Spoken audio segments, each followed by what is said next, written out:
over there. And we are live. This basically is a request by Mr. Ruben. So if he comes in, he comes in. If he's not, he's not. I basically got these lovely four guys here, so we're going to do a live stream. Um, yep, this was requested by Aaron Ruben. So I'm giving the brother what he wants. He requested it. I gave him. I usually always respond to requests in a timely manner. This is a live stream, so I had to respond kind of quickly. But yep, enjoy. Everyone enjoy. Everybody knows the rules. We ain't gonna get too crazy with it, but yeah, it's still gonna be a fun Tico trend stream for the most part. But go. Anybody want to jump in with something? We'll let Sherm What's go going on, you monks and spunks? No. Welcome to Trend Stream. Support the trend. I promise not to get any coronavirus on anyone for the duration of the stream because I am coughing up something that I can name. Okay, like that one's Susan. That one's Billy. This one's I'm going to call this one Susan.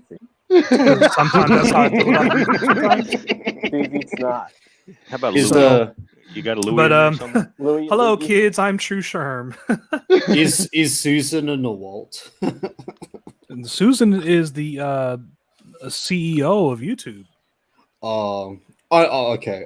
Oh, I thought you meant just like a generic Susan. Oh no! when I spit low, I spit low. No. See, Susan. See, Dennis, Blackville Menace. Karen's in the Walt. Karen. Okay. Karen is in the Walt. My wife, who is my only Nawalt, she's the only one for me. Kanu for me. Kanu Unchal for life. Yeah, we talked like you guys were talking about the whole like. Welcome to the stream. This is Double I. I'm here for the nacho cheese and dip. Nacho. This is Double I. He's one hell of a guy. This is Yam reporting live from the field, aka my house. It came my house. This is. I might leave and I might start reporting live from the other field, aka the car. The car. This is the Yam, and he will acquire lots of female Yam. And before anyone asks, yes, I do have a Pornhub account, and it's under the same name, I believe. So I'm lazy. I use RedTube.com. Quick generic search. Yeah. Well, it's good for the reindeer. They need a good jerking sometimes. Oh yeah. Very true. Dylan Harper is a wonderful woman on RedTube. So is Holly Michaels. Oh my God. Well, that's what I'm referring to. Like, have you seen the new face of Batman? Have you seen that chin? Jesus Christ, you could cut fucking diamonds with that goddamn Twilight chin. I seriously thought he was going to sparkle Batman. Like, that's what's going to happen now. Holy chin. Yeah, just rugged and good looking. A shovel chin. He fucking has a shovel chin. Shovel. It does. It kind of looks like he could like dig a hole with it. Yeah. Wait, there's a new Batman? Yeah, I ain't saying he a gold digger, but but he ain't messing. He ain't arresting no broke niggas. No, he is not your ordinary Batman. He's a different type. He is not your father's Batman, that's for sure. Shovel your snow with his chin. He ain't arresting no broke niggas. Get down, girl. Go ahead. Hang yourself, Christian Bale. There will be no infinite crisis for you, sir. Oh, damn. This is a message out to the Susan as opposed to our Susan. Hero movies anymore. I get sad. I just get discouraged. The Susan as opposed to our Susan. The Susan. Like the way that all of the characters they have no chemistry. And they just pick people based on looks. They pick people based on they just pick people like randomly based on race or gender or stupid shit. They don't really pick people to have chemistry anymore in a lot of the movies, and that's why people don't show up for the movies because they want to sell the agenda. They basically want to sell the agenda. I mean, you can still sell the agenda, but at least make the characters have chemistry. Make them interesting. Don't make them interesting. Bland. Like if you're going to Twilight Boy, it's different if I'm being. I just pulled up the picture. This is Twilight Boy. You're telling me Twilight Boy is now Batman? Yep. Twilight Boy. Yep. Oh, the new Batman. Oh my God. It's And if you are going to be in a World $1 come billion movie starring Aquaman, then try not to punch your boyfriend in the face and cut his fucking finger off and poop At in his least- bed, yeah, because yeah. Touch that the might class, actually go against your agenda. I'm just simply saying. I just Yeah, want to true. say that They I've have a really seen. bad. What's up, Lonely? Picking really cringy people to represent them in the movies. Yeah, they do. And, they really and do. And you increasingly see that more and more androgynous. now that we have like the Me Too umbrella. It's really hard to vet people properly for like public roles and the area of public opinion, because you're like, I support you, you're saying the right words, and then what's this person got going on in their private life? Never mind. Yeah, literally. Back away slowly, guys. Back away slowly. But it was just, my whole thing was Johnny Depp was supposed to be this monstrous, he's maniacal, he's diabolical. Like, you don't use a word like diabolical unless you're trying to blow up the planet. Okay? Yeah, true. So Sorry. he's Like diabolical. He's plotting Like things against Amber bullshit. Heard. And ever since we found out that Amber Heard was actually the one who's the abuser, silence. Pure fuck. It's beautiful. It's beautiful silence. All you hear is crickets. Yeah, literally. It's just unbelievable. That's the only thing they can do right now. Like, because like I was saying, basically, sometimes you just can't. Or like I was saying in the last night, you just can't argue. You don't argue. Sometimes you just can't argue your point because you're arguing your point falls on deaf ears. Sometimes you just got to put out information basically and embarrass people. Or like I was saying in the stream before I did it, sometimes you got to use their tactics against them. And that's exactly what Johnny Depp did. He basically used their tactics against them. Yes. By putting out those videos. Like, I mean, so now you get to see, now you're flipping everybody's. And I was saying, like, look, now we got to start using their tactics against them, because I'm all about going our own way, but sometimes we losing way too many casualties going our own way. Well, it's also we're basically not being shot in the back sustainable for the most part. It's not sustainable as a group because it becomes about anarchy with the loudest voice, the biggest voice, the biggest subscriber count. They pick a time where there's like a diversion, or they pick a time where it's like really hectic to kind of exit. But I don't know. I think with a lot of things in this marketing culture that we live in, it's kind of like things have gotten really silent. So you can see, or that's what Dave Chappelle said. He said, like, we all supported, for example, Jussie Smollett with our silence, and then through silence, everybody figures out what the real story is. Mm-hmm. Yeah, because black men didn't even believe Jussie Smollett. Black men didn't even believe him in the least bit. I was at the gym when I saw that shit, and I looked up. I was like, "What? Who the fuck screams MAGA country in the middle of Chicago?" And an old black guy started fucking busting out laughing right behind me. Like, no one believed it. Like, no one believed. Like, no Are black you person fucking believed serious? that man. He just kept doing that dumbbell row, just like I was listening to the story. Like, okay, wait a minute. All right, two white guys in the middle. Like, I checked the weather just recently in Chicago because it was like minus 20 plus wind chill. So I'm like, Dude. no white man or black man is out there doing anything stupid. So it's like, what? Why would anyone do that? And who would recognize him from that show? Yeah, especially in wintertime, in the middle of winter, and while you got the hood on and a scarf on, nobody's gonna recognize your ass. And to find out that it was two Nigerian black guys is even more fucking hilarious. Yeah, like that's what makes it real funny. Hey, you! This is MAGA country, nigga. We're going to Donald Trump. now. This is Donald Trump. He knows the way. Donald Trump. He knows the way. Donald Trump will find the coronavirus cure. Right? He know the secret. Right.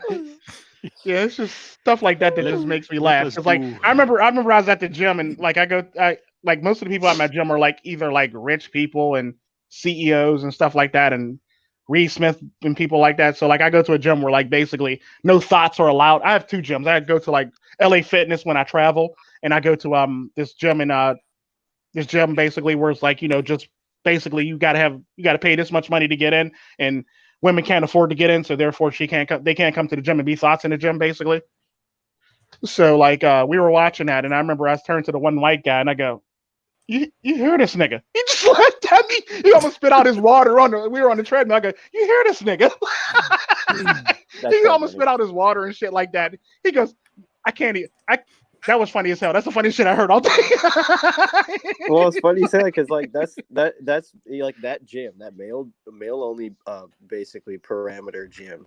The only way that's the only place where people will react that way to mainstream media, because most of that is designed for, you know, the people who are always on social media. But like mainly women and stuff. Yeah. Like that. When you go to a gym, They're the ones that I'm believe the Jussie Smollett was, you know, molested and poured bleach on and beat by somebody in Chicago, because they don't really know the real world. They think they live in a fantasy land where that stuff's actually possible. Go ahead, well, sure. it's like the whole Brett Kavanaugh thing, like that. There's a white guy getting falsely accused of some bullshit. Like in the gym, I would look over at a white guy. He'll look back at me and go, like, "This is total bullshit." We both know this. This what they're doing. All this horseshit is really breaking down the barriers of race, because we're all going through something in similar routes. I'm saying it's bullshit. And just looking at it and going, "What the fuck is this? Are they really like?" We were talking about movies just recently. Most movies they're commercials. They're just 2-hour fucking commercials trying to sell you something. What are these movies trying to sell us? What is the media trying to sell us? An idea. Globalism. It's trying to sell us a paradigm. Mm-hmm. Exactly. Because you can't be anything other than right, left, Democrat, Republican. Our approval. Well, they want everything that we do to be sanctioned underneath their guidelines. So like, you can get for example with red pill stuff. Like you can get pussy however you want to, but it has to be through paying into the system, for example, or like has to be through this. You have to be able to look past all of these your partner's flaws and let them abuse their relationship. And then Pretty if much. you're seen as a terrible person, and the media blacklists you, and then you're not believed, and that's basically what you do they do to anybody who falls out of line, is they just blacklist you, and then they let everyone else know that you're not to be trusted. And, can I actually you get put on the can I watch expand list, upon that? Because there's actually go ahead, a book on Me Too, for example, Me Too. Sydney MGTOW has talked about this. There's the Angela Confidential book, How to Destroy a Man Now, and the process. So like, it's an actual published book that you can purchase. Yeah. Well, it's a method called DAM, and then it's like allegation, authority. What are we all doing? Are we just waiting? Was somebody waiting on me to talk? Hold on. Allegation, authority. I'm trying to find the M part, because it's like a deliberately planned method, and she gives examples. Like, she gives real life examples of how to falsely accuse people in the book. Media, and I think N is Is somebody trying to join the live stream right now and check chat or something? Leveraging media. No, Dennis is talking. Leveraging media. Sorry, I'm kind of taking up the airtime. No, Leveraging media. Why can't I hear him? Am I muted or something? Like, I'm honestly, I was like confused. Oh, apparently, Yam can't hear you for some odd reason. I can hear everyone. I don't know what I can hear. I can hear. So it's probably Yam. It's probably a Yam thing. I can hear you. Yeah. All right. I think you might want to jump off and jump back in, buddy. Yeah. So DAMN. There's crafting the allegation, leveraging media, leveraging authority, and this is like the citation of the book. And I think N is basically saying that there's no need for evidence because of public opinion. Yeah, public opinion. Basically, yeah. Public opinion has become the new court, and we are all the jesters. Yeah. And the sad part about it is, if we got to use like that's the tactic that we use that society used to use on women so they can keep them in line. Now the sad part about it is, now we got to use that same tactic to bring it back to keep them in line also. So at the end of the day, women don't want to be out there. Women don't want to be embarrassed. So what do? You Oh got no, no do they choice. not? Oh, They do not. oh, they don't. They get embarrassed in a heartbeat, and they won't do shit. They Well, look. have them even mentally shut down if you do it to them. That's why Well- how so many men get beat up out around and outside of clubs is because women can't take responsibility for their actions. Well, yeah, look at our recent Mhm. examples with Gail King when she Gayle King, you know, yeah. she did the whole thing with Kobe Bryant. Then she got heavily criticized, and then all of a sudden, you know, it's like she's blaming CBS and blaming it's everyone else's fault except for Gail King, who is like, I don't get the smearing of the dead guy, whether you like him or not. It's like, why didn't you do this shit when he was alive? Number one, that's Yeah, just- literally. Because the thing is, though, they think it's okay because they're dead, so it's okay to do it. Basically, it's better because, like, you also got to take consideration too. They've been known to destroy people. They won't destroy people when they're alive because you can technically rebut it when you're alive, but you can't rebut it when you're dead for the most part. You're an easier target when you're dead. Is what I believe. Well, what about Bill Cosby? Well, Bill Cosby's old, so he's old and frail, so he's not really getting- going to be able to defend himself. He's gonna hit the basically bucket. dead. Yeah, I don't know, man. I heard stories. He's getting ripped as a motherfucker in the pen right now, boy. yeah, that's what I hear too. But He getting jacked. yeah, that's With what I the hear too. Because like squatting if you ever notice, and it's always like the black stars that get like ripped in the most, but like everybody's silent about Harvey Weinstein. Did you hear the other day he tried to get me in the shower? I said, "You will not get my poo poo." Instead, I turned him around and I gently caressed his face and said, "It's your turn to get it, to put it in the pops and the ball." I told the Hashtag- guards that I was going to take my time with the gentle shower. The cafeteria. I seen his head. It was like Titanic going across the mirror. Hashtag Ritu. Dude, Dr. Bill Cosby. Oh, My here it goes. God. Double I. Pill. Now he got the car now. Nice. Nice. Yes. Probably got take that picture at a car show. Can you hear me now? Yeah, I can hear you. Hello. I heard you before, but Is there some feedback going on? gotcha. Yeah, but it's sad. It's sad that we live in a society where like women could do this and it's perfectly fine. But if a man was to put out a book about that, I bet you there'd be like petitions or it won't even be published. Or Well, there it's, was this one feminist. Self-censorship.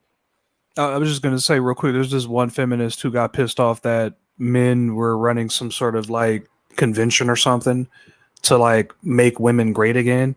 And she went on it. You know how like feminists get so angry? You can see that all those veins in their neck and shit. Like, Yeah. yeah, No, she they got get- that angry, dude. They It get was, angry it was because pretty they want to be a hilarious. part. Yeah, I don't know. I see that happen a lot, and it's almost like they want to they want to be a part of the conversation like that's happening, and then they can't. So then they get emotional, and then they want to interject with like an accusation. They lack the Just 'cause, you know. experience. That's the problem. Is that they want to be men, but they don't have to go through the trials. Like I have to be funny because I am Shrek looking motherfucker, because that's my way of trying to get some trim. Like women typically make horrible comedians because they don't have to be funny. They don't have to charm their They just way have to to get up on dick. stage. Like Patrice O'Neill said, they don't have you can't charm me because for what the fuck? But you're the prize. You are what everyone is seeking, and you're playing all I these have to games charm and you. shit. Right. So I have to charm you. I have to be the man that wiggles my arms and shit like an octopus and go, "Ooh, look at me, honey. Look, I'm doing shit that this other nigga ain't doing." And in turn, we start competing with each other as men, and that's where I could see the simps. Oh my god, dude. Oh my god, the simps are fucking just wow. Yeah. I blame the simps more than I blame the women, honestly. It's Like, starting to get to that point, actually. Women do have shitty behavior, and yes, we don't like female nature as, I guess, biologically evolved Sorry. opportunistic love. But aside from that, it's really in the legal sense. It was the simps that allowed this to happen to this scale. Yeah, definitely. The Simpsons basically did. I want to give a shout out to like people who are in the chat. Lonely underscore, what's up, my nigga? ESP Power, what's up, my homie? You're Black Pill Menace. Obviously, I know you. You're in the damn on the damn panel. But yeah, the damn panel. And whoever else is watching, shout outs to you for watching, basically. But continue. Go ahead. Oh, that's all. I'm just saying okay. It was the Sims that voted in the laws and enabled them to change society into what it is today. Yeah, definitely. I agree 100%. And always laugh when people say we're losing our country, we're losing our culture. Like, first off, we never really had a culture, but we'll run with this. And as far as losing your country, you're losing. Who are you losing it to? You're not losing it to black people. You're not losing it to the Latinos. You're basically losing it to simps for the most part. Men that are just simping out. Yeah, Sims have no ethnic origin. They're generated fabricated out of the commercialism of like Western society. I believe Sims come from single mothers, and the government basically so having a hand in it. Okay. Well, I was just gonna say, if the culture is stronger, you see less Sims, or is it more mutually exclusive to like the level of culture, the strength of the culture? I believe that it's I believe it's exclusive to the culture that we got going on now, for the most part. Because, to be honest with you, back in the day, let's just say the baby boomers, for the most part, the baby boomers really weren't simps for the most part. They basically, this is what it is. This is how I'm rolling. This is what it is. I mean, granted, there's a lot of baby boomers I got cucked, but for the most part, this is how they pretty much work. That's how they pretty much their ideals weren't really simpish. I would say half of Gen X were simps, and the other half were like the baby boomers for the most part. So you had half that was out there losing patches of skin, playing tackle football on concrete and shit like that. Just doing savage shit like that. Then you had the other half that were making these 90s music about like simping in the 90s, like Boyz II Men here and shit like that. Uh-huh. Right. But like half of Gen X basically were simps, and the other half, and that's when you started seeing like a divide.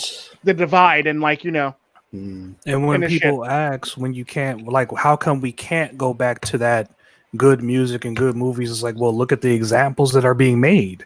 And then it's like, a person like me remembers all the fuck shit. See, they're counting on everyone to forget everything. Yeah. And they're counting on the new generation, but even the new generation is looking at this going, what the fuck? Well, that's my mom doesn't kick ass like that. My mom can't throw a 255-pound man across a fucking kitchen.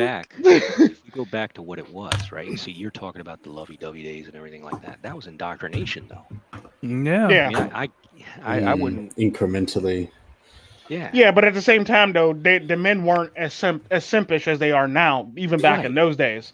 Now with all these Disney movies, I mean, granted, there was Disney movies that were coming out before that, but they really weren't pushing the simp agenda until you got to like your Aladdins, and even back shit then, like that.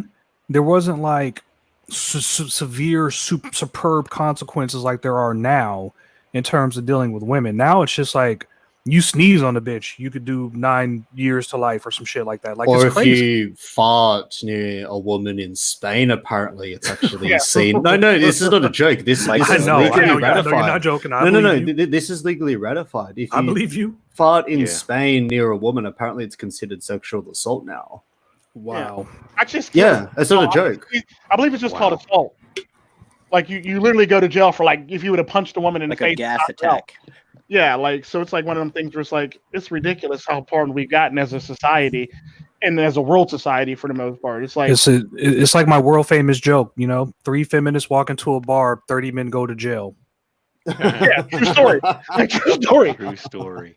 That's like a fem to men ratio of like 10-1 or 1-10. 10-1.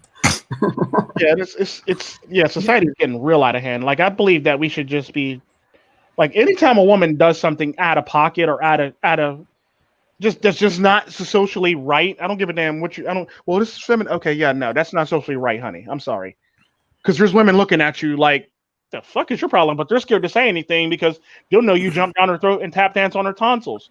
I've met women like that. Like, I want to say some shit, but I don't want to be destroyed. Well, this is what's happening with the whole the whole track and field thing with the whole trans. Like, those, are you kidding me? Do you see that one Becky's face where she's like, I cannot believe this bullshit, but she can't say anything because if she does, then she's gonna get called, oh, you're transphobic, you're this, you're that, and she's gonna get attacked by primarily other women. Pretty much the white female equivalent of Uncle Tom. Yeah, for the most part, that's a good analogy. The white woman is the one who co-signs all of this bullshit. She's the one who, from the very beginning, like from the creation of feminism, where she gets approached by all these people who are like, "Oh, the patriarchy is oppressing us. What should we do? The white men are oppressive. What should we do?" And then she said, basically, if she agrees, then everybody has an excuse to do whatever bullshit they think is necessary now in order to live out their truth. Preach, girl. Yeah. You know, like, now you got Arab women. Now you got Arab women that don't even live in Arab countries. If she'd have lived in an Arab country, she'd have been stoned saying the shit she said on TV. And Prince we're Ali, not talking Prince Ali, about the Infinity, good one, the good stuff. Yeah, we definitely not talking about getting high stoned, because I remember I was talking to somebody about it. I actually got arrested when I was in a security firm twice. I got arrested for interfering in a stoning, and I got arrested for interfering in stoning by way of force. For breaking up a stoning. Oh yeah, I got arrested. Yes. Wait, where was this at again? Kandahar. I got arrested for interfering in stoning by way of force because I broke somebody's arm and punched somebody out, and it got out of hand. I could admit it. I did get out of hand, and I didn't follow the rules, so I did deserve to be arrested. But since the United States actually had an agreement, I basically got off based on that agreement that we had. So I got off based on the immunity clause that the United States had with the that country at the time. So I was in jail for all of a couple hours, and I remember the head of my security firm goes to me, Tico, you cannot. I know how much you want to do this, but you cannot do this. I go, look, I'd have been cool with it if they'd have had kids and women doing it. I mean, but they had a bunch of grown ass men doing it. I mean, it'd be much better if you make kids and women do it. I'm just saying, if you want to shame somebody, make their peers and the people that they bore off basically do it, because it would make the women see that this shit is real now. But for a man to do it, it's like, okay, it's normal, it's par course for the most part. And that was my whole entire thing on it. I have a theory in response to the comments that ESP Power 117 just put in the chat. New World Order is trans, no normal babies born. I think there's a possibility that the artificial womb will be used by the New World Order in order to continue the population.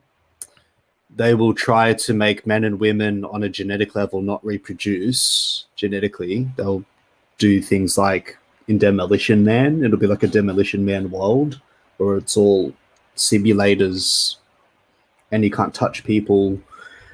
And then on top of that, you have the medical industry now encouraging the research and development of womb transplants in trans women and womb implants as well. So it's not just only the sex dolls or the sex robotics AI industry. That's one facet to that. They have these other things that they're pushing. It's interesting. I think that they're going to use those technologies to award people of the future based on their allegiance to the power system. That will give you reproductive licenses. Well, I'm going to end up like fucking Dennis Leary in a goddamn sewer eating rat burger and fucking telling goddamn old fucking 90s jokes from fucking burnt out Irish pubs. Fucking great. Wonderful future. Wonderful future. I'm going to be wiping my ass every time I say fuck, shit, cunt, piss, motherfucker, asshole, tits. Okay, George Carlin. Yeah, I know, right? But technically speaking, George Carlin. motherfucker is a derivative from fuck, so it doesn't count. Yeah, technically. Technically. I like that, technically. But try saying those 7 dirty words without motherfucker, and it's true. He's right. It's like a friend that's missing. Where did he go? What the fuck? Yeah. True. I love motherfucker. I do too. I use the F word so much in my stream. Somebody told me that I out Samuel L. Jackson.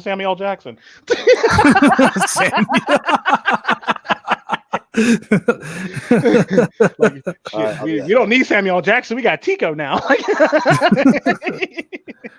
I'm a mushroom cloud laying motherfucker. Right?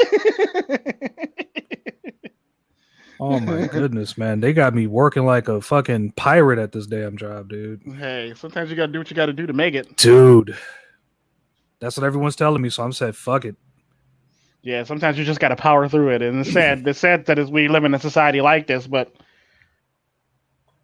nowadays you don't got no choice. You really don't got a choice anymore. Especially in your situation with your son and in your whole entire situation over there going on. I mean, like, you really don't have a choice. It's like you just got to power through it. Dude, the apartments here are like, why the fuck expensive? Like, it's okay. It's like, why the fuck expensive? Kind of like New York. Expensive. So they're kind of like New York, basically. Yeah, it's like expensive. Then there's like, what the fuck expensive? And then there's why the fuck expensive, which is higher. Why. I'm guessing you got the why the fuck. We're at the why the fuck is this even? Why are we even human beings? Like, we might as well just build a giant battle arena and just let everyone just fight to the death until there's like one Hispanic left, and then just like lower the rent because everyone's dead. You don't need this high of a fucking rent anymore unless you're going to give me this super job that I'm going to get because no one else is alive to work it. So I can work it now, right? Yeah. I don't know. Very true. It's sad. Maybe that's what the Third World War is for. Maybe that's what the Third World War agenda is intended for. You think there's going to be a Third World War? I don't think so. I think people are too sharp for it, to be honest, because Iran just went silent all of a sudden. The only scenario, I know why they went silent. I know why they went silent. Jeez. The only scenario where a World War III would happen is due to the reactions around an economic collapse. Coronavirus. Maybe. Shit. Or another pandemic that's bigger in the future. And then one country's going to blame another country, then they're going to play with the market, and everyone's going to start fighting chaotically. Well, we're already fucked up the ass with computers. Like, go try to buy an extra computer part or a laptop it's getting dangerously expensive out there. Yeah, that's because laptops are getting cheaper, so they got to charge you in the parts department. That's why. Okay, fair enough. Yeah, so they got to charge you in the parts department because laptops are much cheaper nowadays than what they used to be. Hell, like I remember I was talking to somebody before I decided to do the repairs myself. Now, mind you, my laptop cost me set me back about like $260 something, $270 something. But for me to get the screen replaced would have set me back $175. I was like, fuck it, I'll just buy this 2 screens and I'll get it done myself. So I kept the money from the insurance company myself, and I did the repairs my damn self. And then I bitched out on my laptop. We lost Jam. Yeah, I think he might have changed over. I think he might be changing over to computers and shit. But I'm sending him another link in Discord as we speak. Okay. Yeah, man. Check out Lonely _ man. I went to his channel the other day, and I went to it again today. He's got some pretty dope ass music, man. Yeah, he wanted me to. That's another reason why I actually tried to drag you in. Apparently, he wants to do a collab with you on some music. Yeah, I was asked for his email, and I was gonna send him the Discord that way. I didn't know because I didn't know he actually is on Discord. I'm about to just make a link to connect y'all both together on Discord. Oh, Good deed. I'm about to just make a group chat with y'all two and me in it, basically, so y'all can talk to each other, and I'm gonna jump out of it. Cause I don't want to be in y'all business. Oh no, man, it's all right. If anything, dude, I just, whatever anybody wants to do, man. Yeah, I'm down for whatever. Just try to keep that positive attitude, man, because right now, California is fucking full of coronavirus, homeless people, and expensive rent. It makes no sense, goddamn. I think I'm gonna start coming to visit y'all more often too, since I'm not too far from y'all anymore now. From California? Yeah, I'm not too far from California anymore now. Oh, really? I mean, I'm just south of the border now. Oh, snaps. Oddly, you mentioned that. You might be coming down south of the border. Yeah, I'm gonna need y'all to leave that coronavirus shit there, please. Please do. Yeah, we don't got that problem too much here. Like we pretty much will quarantine. They pretty much quarantine somebody if they think they got it. So, Australia has a travel ban at the moment already. Okay, got a travel ban. Okay. yeah. But that aside, definitely keep it in California, guys. I actually feel sorry for Chinese people at this point because they're now being treated like us. No. It's worse. No, it's worse. There's people that get dragged out of their cars, they disappear, and then there's people that there's footage of it too. There's people that like get put into these little cubes in cars, and then they scream in pain and they're never seen again. And then there's people that are like starving to death because they're welding them shut in their doors. It's horrendous. It's like a genocide. It's like a state genocide. Yeah. I was hearing something from Tim Pool about them quarantining 500 million fucking okay, they basically have the power somehow. Their communism is so good that they have the power to quarantine more than 500 million fucking people. That is ridiculous to me. Just to think of that. It's just they could do that. Like they got the power to do it. They're more organized than we are because we're centralized, but we're too decentralized to actually be able to pull some shit like that off. We would have to coordinate with like a couple other people, a couple states, a couple, more centralized and capable of doing something. Yeah, like that. Because of communism, they're more centralized to basically pull that off for the most part. I mean, because the government basically goes, look, we're going to do this, and this is what this town's going to be now. This is going to be the quarantine zone. It's over, and they basically could do that. Hell, if they wanted tomorrow, they could be like, fuck it, we're making Hong Kong the quarantine town. And it would be a thing if they really wanted to do that. The level of influence they had. Anytime that people brought up like the whole Hong Kong situation, I was like, bro, the China probably has a plan X, A, B, C, D, and E, and Z. Looks like we're looking at Plan C. Okay. Yeah. Right. And it's like if somebody comes up. For those of y'all who missed that, he means coronavirus. Yeah, exactly. For those of you who missed that, coronavirus. Plan C. Plan. No, but if I explained the joke, it wouldn't have been good. So. Yeah, I know. Yeah, Plan D, die. Exactly. Yeah, literally. Death. Plan D, die. Plan D. Plan F, finish off the population. Usually Plan D is all of the above, but I guess that's exactly what they're doing, huh? Yeah. That's a nice way to fight the resistance in Hong Kong while quarantining them with the rest of the coronavirus people. Oh my God! You could tell some globalist somewhere is just jerking off just so hard to all this. Yeah, I bet it's just like it's probably like Bill Gates or Rockefeller. He's like, oh my gosh, the population. Oh, Xi Jinping, that's my nigga. Dude, I put my mind. That sounds like Mitch McConnell right there. I'm just saying. Sometimes I put my mind in the minds of these people and try to live vicariously through them. I've seen a couple of documentaries on some of these just like 1% rich people. They are so oblivious to everything outside of them. They have no. They're not. I wouldn't say they're bad people, but some of them are. Don't get me wrong, but most of them in the 1% club, they're just oblivious. They're just as zombie-like as the zombies out here. They're zombies, they're the sheeple, and then they're just regular people who just want to do their own thing. You know what I mean? That's all they are. They're just so rich, and they're just like, "Hi, how you doing? I'm rich. I don't give a fuck. I just go to do rich things." And and their world is so different from ours. They're like driving on roads paved with gold and walking on the cleanest cut grass that has never even had a Mexican set foot on it ever. Like you literally have to be like CIA in order to cut this fucking grass. It's so just pristine, and the houses, the pools, the fucking everything, dude. They are living in a world that goes beyond America.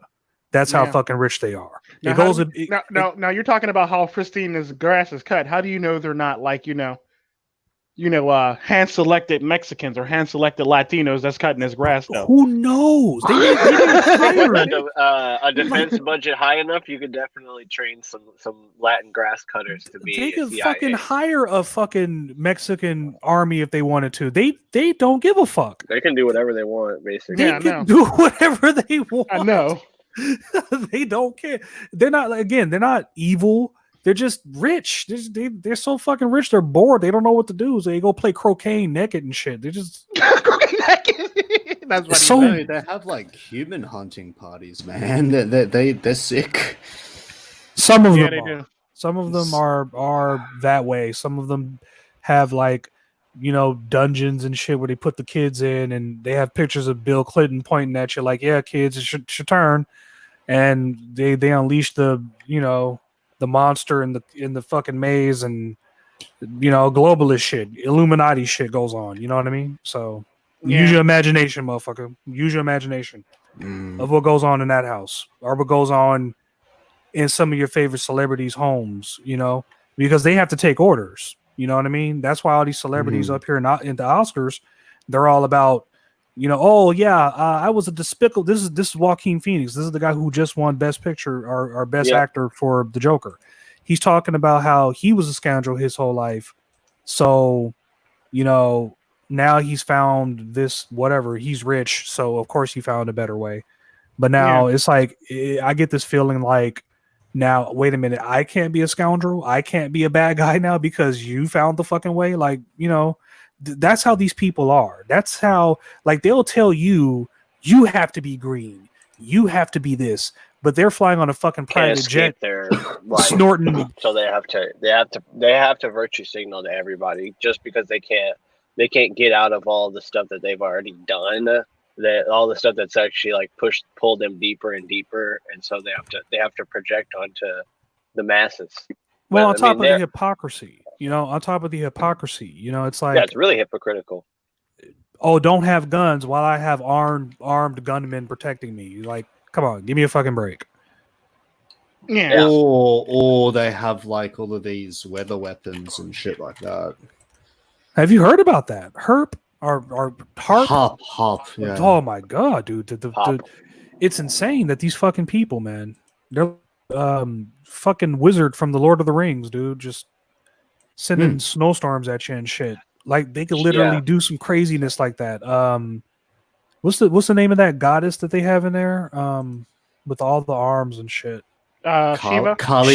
Shiva. That's it. Shiva. Shiva. And all these celebrities trying to preach to you while they're holding golden calves in their hands, and it's like, I don't know about all those. I don't know. You say not Shiva? No, wrong. He said the one that wrong Shiva. Yeah, wrong Mortal Shiva. Kombat. Yeah. Yeah, I was just joking though. I was just joking about that. He ran away with it. Fatality. Shiva. Yeah, there's one fatality where Shiva just like picks you up and with her other arms just like rip your arms off. Half. Yeah. I think I dated this girl one time that like tried to do that shit to me. It was traumatic. It was very traumatizing. I believe it. Shit. Yeah. I think I only dated one woman that could actually physically kick my ass. To be honest with you, she didn't think she can, but for some odd reason, I knew she could. If we had to, if push came to shove and we had to get into like a fight to the death, I believe she'd have beat me. Like she would have legit beat me. She was like next level. She was like on some next level Michelle Yeoh shit. Oh my god, Abe, man. some sort of Abe level. Crazy. She was a badass. That was the Asian girl I talk about, the one that I dated that we pretty much she wanted to move back to China. I just didn't have the strength to actually do it and move with her. But not China. I mean, she moved back to Korea, and I just didn't have the strength to do it. I love a woman who could kick my ass. Honestly, I believe it. Like she's the only woman I can think of that can actually literally beat me hands down in a fight if push came to shove. It's hard. And I'm willing to admit that.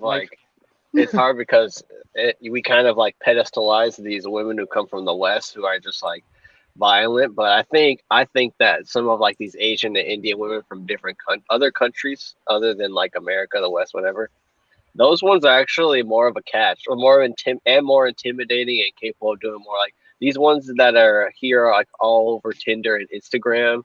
Like they're just so like they're kind of like what Sherm saying. Like, they're just oblivious. Like they really don't know half of the real power that women can have because they just haven't really been brought the information to. I mean, they're really living in fantasy land. One thing I always said about Mina, because like I always joke about it, because when she was alive, well, that's before the show came on, because I was like, yeah, I'm not going to mess with you right now because I've been fucked around and woke up like dead for some odd reason. Because like if you know, Mina was my wife way back when before she passed away, and she had very very long hair, and like sometimes she would braid it so it'd be even longer. So what I meant by that was this heifer could probably strangle me in my sleep, and the police would never find the murder weapon that she strangled me with. Like legit. No, it's a Zaraki Kapachi thing, lonely _ I've already had feminine women. They bore the shit out of me. They really do get boring after a while. Like they're nice and sweet at first, and you're like, oh yeah, it's sweet, it's cute, it's whatnot. Then it's just like the same shit. Men love a challenge, you know. They do. Absolutely. They like to be able to disagree in context. They don't want to always have to be reacting to somebody who's trying to gaslight them. Yeah, a disciplined woman. I mean, it's just basically just wanting to be with somebody who has a way of relating to the environment already, and is like interesting to poke and ask questions and relate.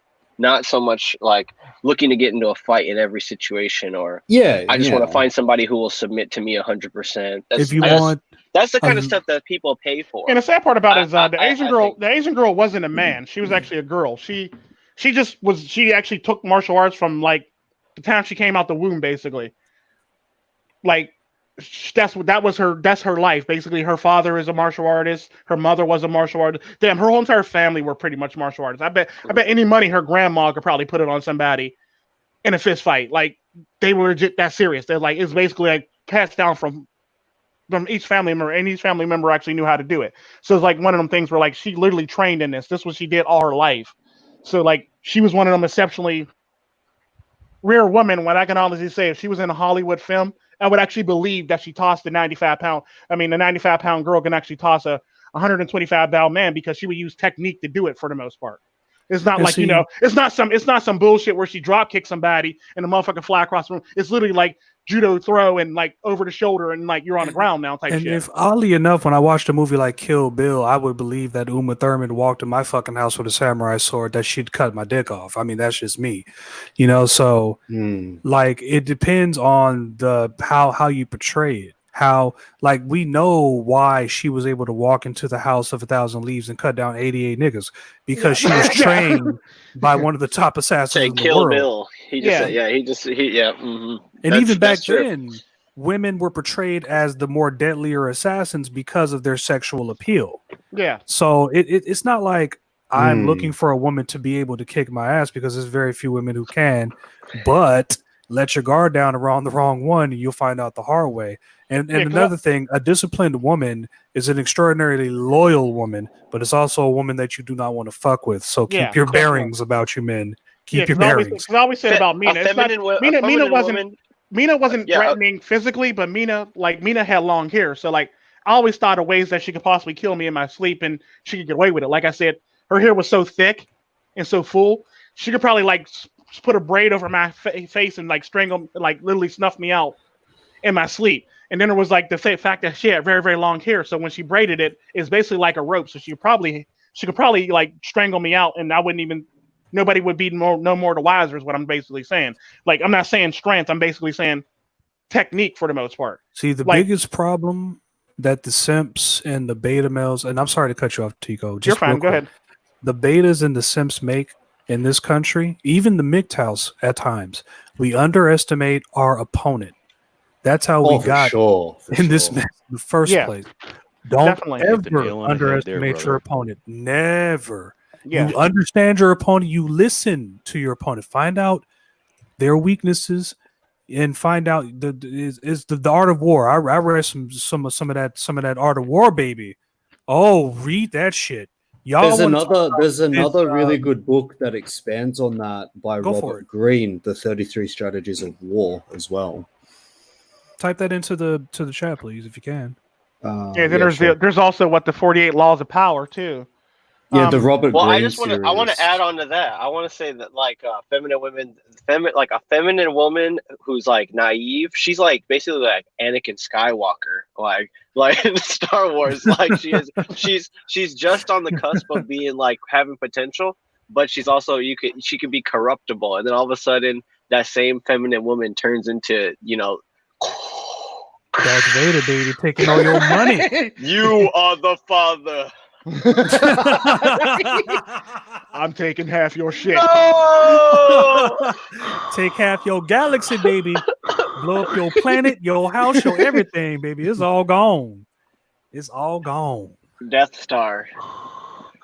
Your Xbox. Yeah, that Death Star. It's called Family Court.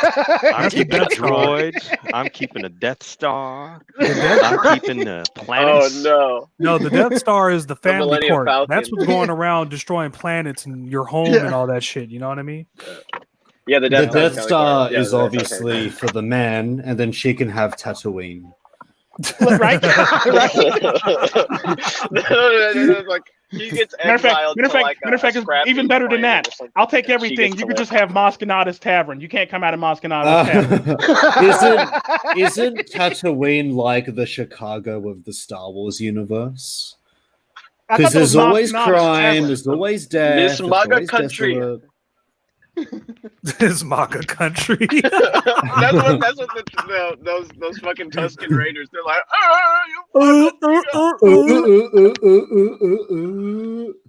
believe women. Please. Yeah. That's fucking wonderful, dude. Yeah, but back to what Sherm was saying though, never underestimate your opponent. Because that's what I'm basically trying to do with the live streams that I normally do on Saturday. Basically, I want to basically understand my opponent. What's up, Valhalla? I basically want to understand my opponent and where they're coming from, but at the same time, I want to be able to like teach them what we're striving for is in the manosphere for the most part, what we're trying to do versus what the propaganda that they're actually hearing. So, like I said, I'll invite anybody on the show. It don't matter who it is from any walk of life, let it be a feminist, let it be anybody. You can come on the show and you can actually get to know us and this, that, and the other. Granted, that last show was a bit off the rails, but it did get reined back in, and it did become a better show after that. But I want to learn. Basically, that's the approach I want to take. That's what I want to. I want to learn my opponent. I want to learn what they're thinking. I want to learn I want to make them. I want to turn them from my opponent to maybe somewhat of not an ally, maybe like an acquaintance, maybe a go-to source or something like that. If I need to be, if need be, basically, like that's what even Hammerhand, who is also, by the way, he's a watcher of this live stream here. So if you're watching, Pops, how you doing? But he also said something in similar grounds in terms of listening to the people who especially disagree with you. And also there's a few other people who can't be ready to talk. You gotta be ready to listen. Exactly. Yeah. Can't come armed with facts. You gotta be said. Yeah. You want to make a good politician, you have to learn how to listen to the people you don't like. and to be diplomatic as well. My mom, Hammerhand. I'm sorry, I couldn't get you on. If you are listening to the live stream, I couldn't load up on Discord. So if you want in, I'll put the link in the comment section, basically. But I couldn't get on Discord on my computer, so I'm on my other account on the other side of Discord for the most part. So I don't have you as a friend on that account. So I'll just post the link in the description box if you want in. That is. So this is an invite to Hammerhand. So if you click on it, that don't mean you're getting in if you're not Hammerhand. I've never talked to Hammerhand. I'm gonna be starstruck. I've never been on stream with Hammerhand. Yeah. I think I've been in one Discord with him. Yeah, I remember that. I think it was that one Discord that you have up right now. As a matter of fact, that was the only time me and him were ever in the same room. With Hammerhand, and I couldn't even get a word in. Yeah. It wasn't with Hammerhand. Hammerhand, the MGTOW monk. Yesterday. Back one more game. He couldn't even get a word in. Hammerhand, the MGTOW monk. Coming at you again. One more time. There's a point where he was like, he wasn't actually paying attention to what was going on. But then as soon as he figured out what was happening, you just like kind of saw like the small, but like the wide-eyed expression, and then all of a sudden, like he's like, "All right, guys, I gotta go." Yeah, keep going. I felt like just playing the ukulele right about there, you know. Yeah, but oh man, tomorrow's President's Day, right? Yeah, it is. President's Day weekend. All right, fuck it. I'm working. I'm working half a day. I'm not working a full fucking 8 hours. You kidding me? You get paid all day for that, yeah. Yeah. It was time and a half, isn't it? Yeah. Well, no, it's overtime. Basically, it counts overtime. So because this weekend we're getting ready to do some serious shit. So Nice. you know, we're getting ready to do all kinds of like I'm driving trucks and shit, and I'm working in the warehouse, and so nice. Yeah, dude. This you guys are in a mall this week. Would you work for Matthews or something? No, I don't know if I should say what I do, but I'm sorry. Never mind. That's my bad. Nope. No, I can expand on it a bit. I'm just gonna simply say, have fun come March 3rd, Super Tuesday. That's all I'm gonna say. Gotcha. There you go. Gotcha. I am what you call a bipartisan, so I don't give a shit. Whoever wins, we all lose. So it doesn't matter to me. Okay. Yeah.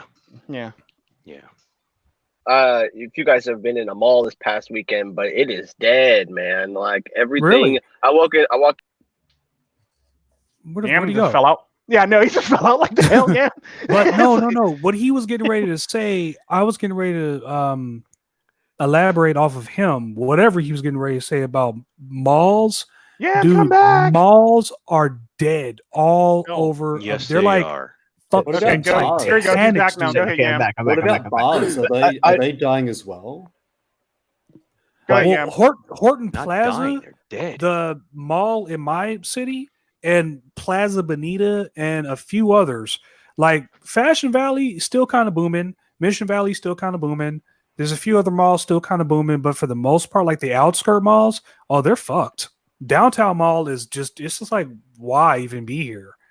Especially when you charge people for, 3 hours after parking. So it's like, that's already a nuisance. And then the movie theaters are starting to become more emptier.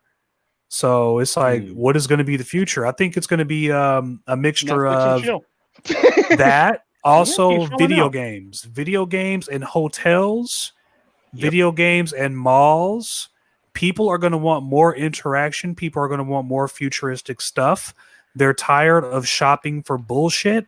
Turn these malls into like disco clubs or something to where each room is like a different genre of music, or set them on fire and let the homeless live there.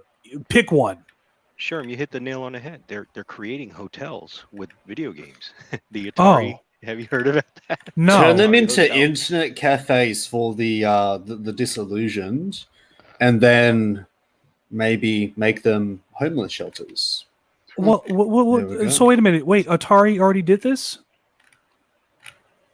Well, Nintendo, Sony, Microsoft. What the fuck? Chop, guys. What are you guys doing? digging out Hire the, me. Hire No, us. you do not want to. Article right now, No. You do not want to work for any of those companies. Really? Trust me. No. You really Okay. don't. Dude, have you? Yeah, Do you know what Blizzard is? Yeah, Have you ever Blizzard. been to Blizzard? You know what Blizzard is, right? I wouldn't want to Yeah. work for Blizzard. Yeah. I sent them some You mean communications. BioWare or Blizzard? Yeah. Blizzard, the people Blizzard, who okay. make yeah. You don't want to work for any of them. Yeah, you don't even want to work for BioWare anymore. No. Is getting that Or sad in the video game world? Like it's sad. Microsoft. Yeah, matter of fact, all of the Amazon mainstayers Games. at BioWare, Yep. like all the Amazon people Games, they all moved to another company. They started their own company basically.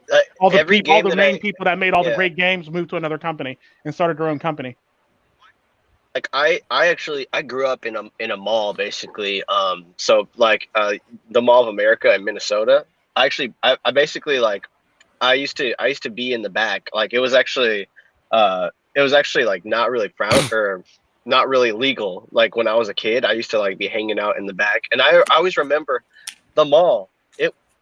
It was always full. A Wednesday morning at 6 a.m. there would be mall walkers, and then nowadays it's just like you walk into a mall and it's just like people are like skittering across the walkways and like going into like hiding behind like the plants and stuff. Like nobody wants to actually be seen in there. And then you like walk into a store and like everything's half off on clearance, and like just like literally they got to get rid of all this shit as fast as possible. It's like a mad I know where all the dash. people went to, Yam. They all followed. Well, I'm saying, I'm a gamer, so I Yeah. figure I don't really need any of that. All I need is my entertainment system. Well, I know in where the all future, the lockers are. I know where all the lockers are. Now I'm gonna pick on Mr. Forma. They're all like Costco's, looking for Mr. Forma. in the future, I predict that these malls are going to turn into either neon light disco clubs, nightclubs, and of some sorts. It's already happening, as a matter of fact. Or they're going to turn them into like giant laser tag arenas or some shit. They're going to do something like that. Or shooting ranges. Shooting range is another popular thing to do. Or paintball. Yeah, paintball. Yep, forgot about that. Did you guys get a chance to, and shout out to Chronicles of AJ on this one? He put out a video on Valentine's Day or something like that, where there was a young lady just standing at the mall trying to pose up, and not one person. Like it was desperate. It was just desperate. You got to watch the video. Shout out to AJ, Chronicles of AJ there. Yeah, always watch AJ. Definitely shout out to AJ. Chronicles. Shout out to AJ. He actually watches my channel, so shout out to him. He's probably busy right now though, but he's funny as hell. I had to finish watching his one about the Mel Gibson things. Oh man, yes, that's the first time I've ever seen that shit. I kid you not. I'm like, I'm cracking up laughing. Amber Heard talks to Mel Gibson. Mel Gibson's talking to fucking Christian Bale. Yeah, it's fucking hilarious. Oh, that was classic. Yeah, you guys gotta watch that shit, man. Yeah, like so I was funny. watching the Mel Gibson one, and I seen that one that True Sherm said.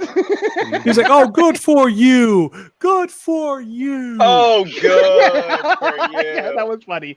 And then Mel Gibson's like, "You're a fucking whore.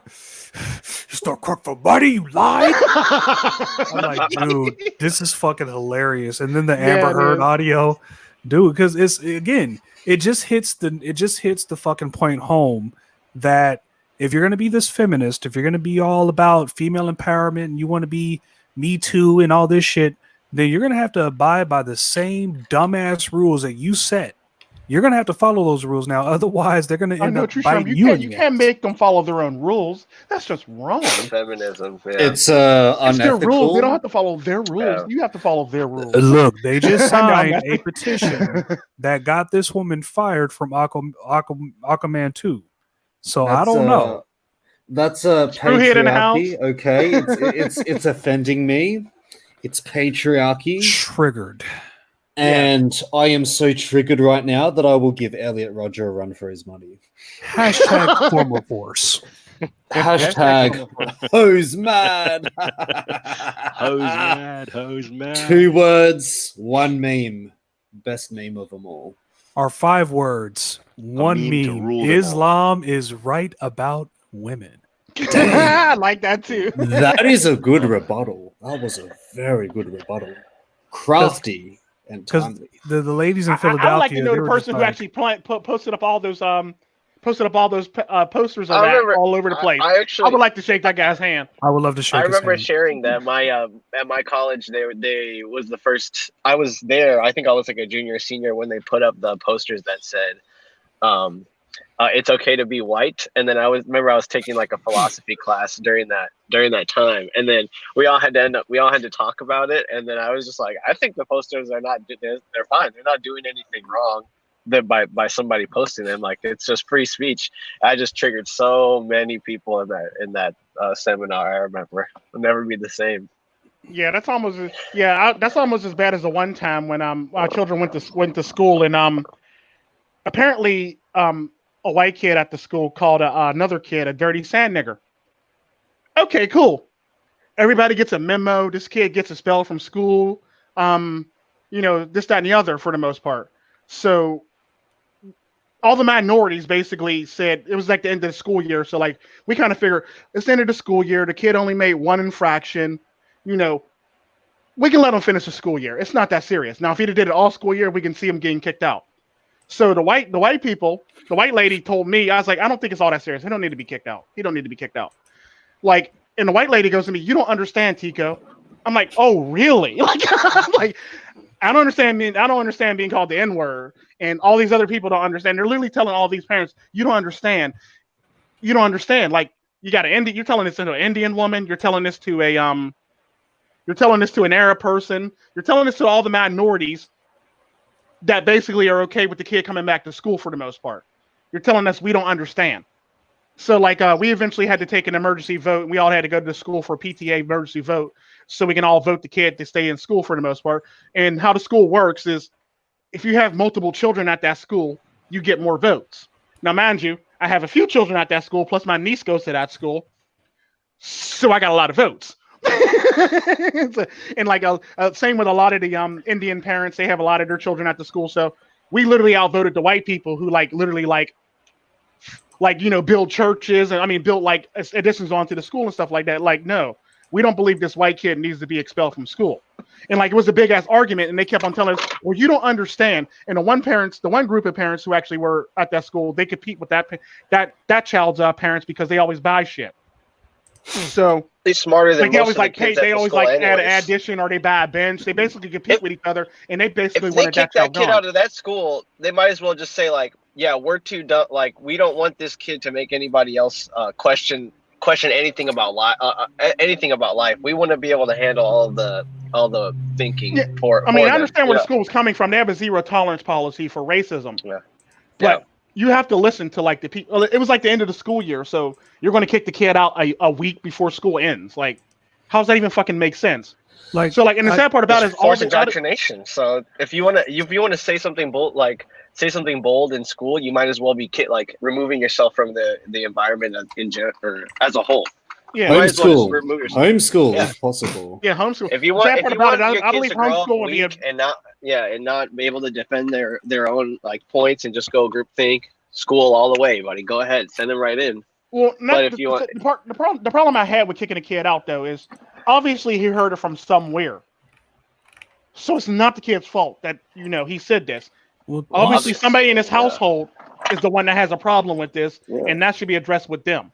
Well, these schools don't really, to me, take the most logical steps in handling problems like bullying. Like we did a whole campaign on bullying, and they're still bullying. So what the fuck is the campaign doing exactly? Like I kind of feel like Dave Chappelle at this point. Like if you're gonna do training where you're gonna talk about, okay, this is what we do in case of one of you decide to stand up and start shooting. You're practically telling the fucking potential shooter in the class where everyone's going to go, where everyone's going to meet up. Like you're also telling him too. Yeah, you're getting him ready for all this shit too. Like, okay, he's taking notes. Oh shit. Okay. So y'all gonna go here. So I'm gonna shoot all you motherfuckers here. Okay, good. Like, Literally. They don't think about nothing. They just do shit because we feel that it's going to be for the best. And it's like, no, you gotta really think. And this is where, I'm sorry to say, ladies, logic versus emotion. And who's filled to the brim in all these schools? A whole bunch of women's. You hit the nail on the head. You said they're not, but they're not actually researching. They're not actually learning the, because we talk about life. Life is emotional, and the male mind is logical. And so that there should be an equal teaching. People should be taught what's easiest for them, right? Shouldn't that be like at least a standard? But instead, we put a bunch of women in a Prussian school system to make them factory worker minded, and then we shun all the boys out of the system, or the people who want to act really manly, like say stuff that's bold, pull chairs, like be pranksters, be kids that razz the kids, that bully them in front of the teacher because they know they can't do anything about it. But then those kids who actually get harped on by other kids, the teachers pull those kids aside and literally put all the attention on them and penetrate them and go into their families and say, you need to put your kids on these drugs in order to make them stand in line. There was recently just a story. Go ahead. About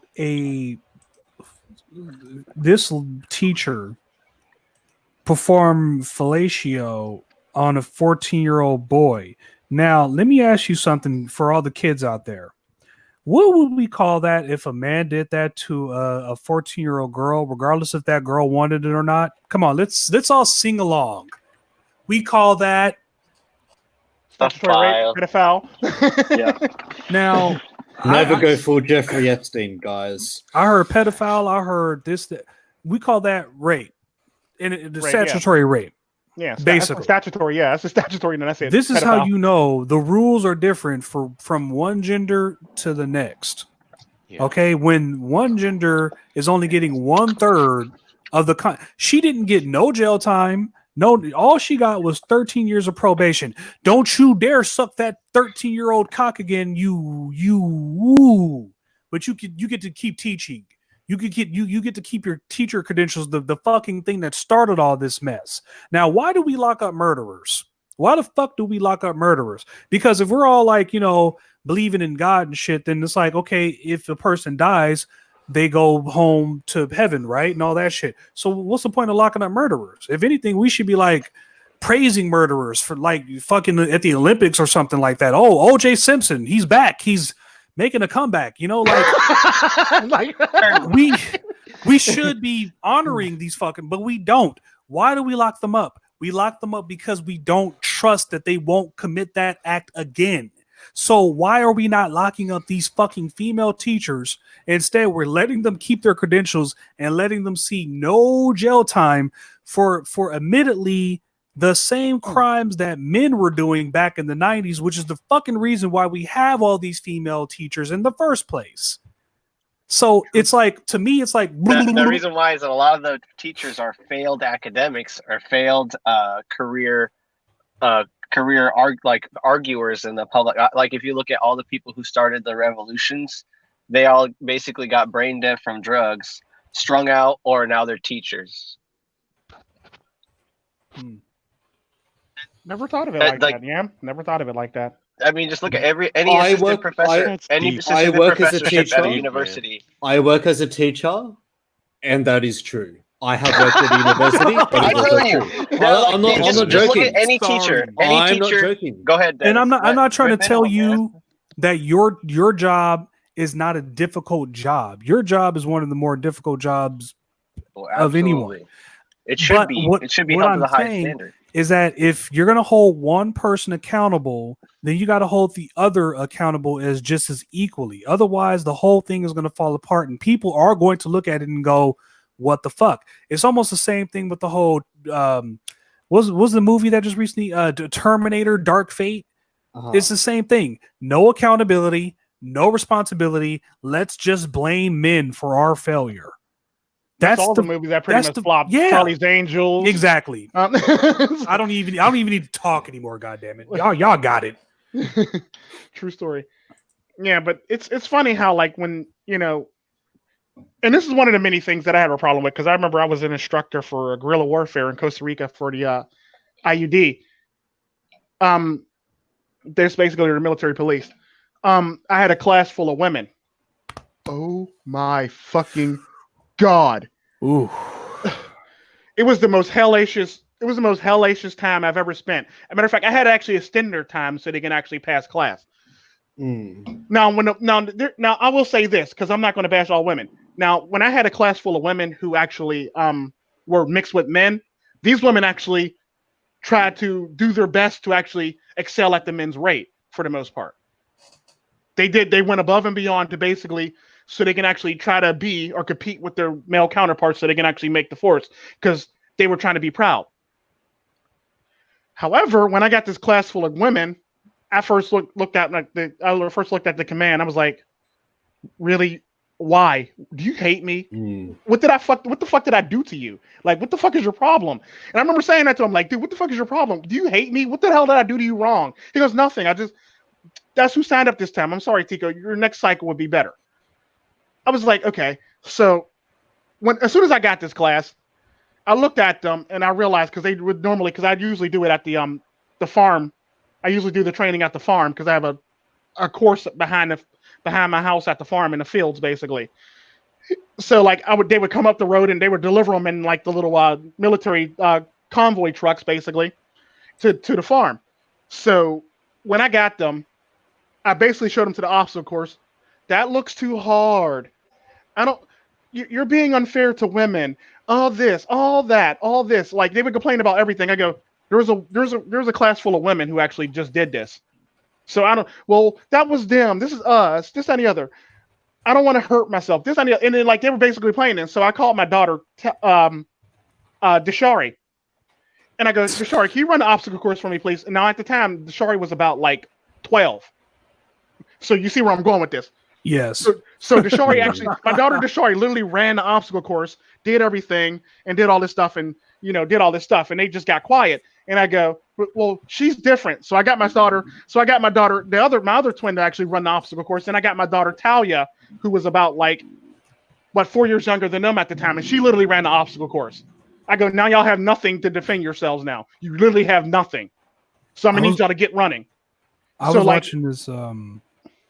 Oh, go ahead, Tico. No, so basically what had happened was it got so bad to the point where I literally I basically put water. I watered because the drive up to my house is literally dirt. So I literally made it muddy so the truck could get stuck. So they literally had to hike to my damn house because I didn't want to hear their damn mouths. So I literally muddied the whole entire road up to my house. And it was so muddy, the street was starting to fall apart. So the convoy truck got stuck. So they would literally have to get out the truck and hike all the way up the path, all the way to my house now, just so I can prove a point. And it's shit like this that you literally have to do to women, so you can get them to shut up and actually do what you need them to do for the most part. Have you ever? Oh, go ahead. You're fine. Go ahead. No, I was gonna say these academic, these hoes in academia. Real quick, hold on. So I'm listening. So the baseline thing that they try to teach, people who they think will be good candidates for the radical left, is this idea of dignity. They put a lot of philosophy and stuff into the curriculum in order to start teaching them about respecting the capabilities of human beings, and that maintaining dignity is the most important of all virtues. Because if you can say that somebody who's ADA is deprived of their dignity because they have to be helped up like a set of stairs, for example, that makes it so that you can give it an emotional appeal to assist that person in terms of legal and social defense, standing up for the little guy, the underdog. The problem that a lot of people who are in academia don't realize is that the people who are teaching this is just as important as the message that they're sending, that's trying to be purported. If you're a person who's teaching you all about dignity in the classroom, if you look at their roster and it's Chad Thundercock, Thad Cockright, and all these people that they just ran through. They this free love movement basically, and the drug movements of like the 70s and stuff. If they went through all that and they participated, they don't get to talk at all about dignity.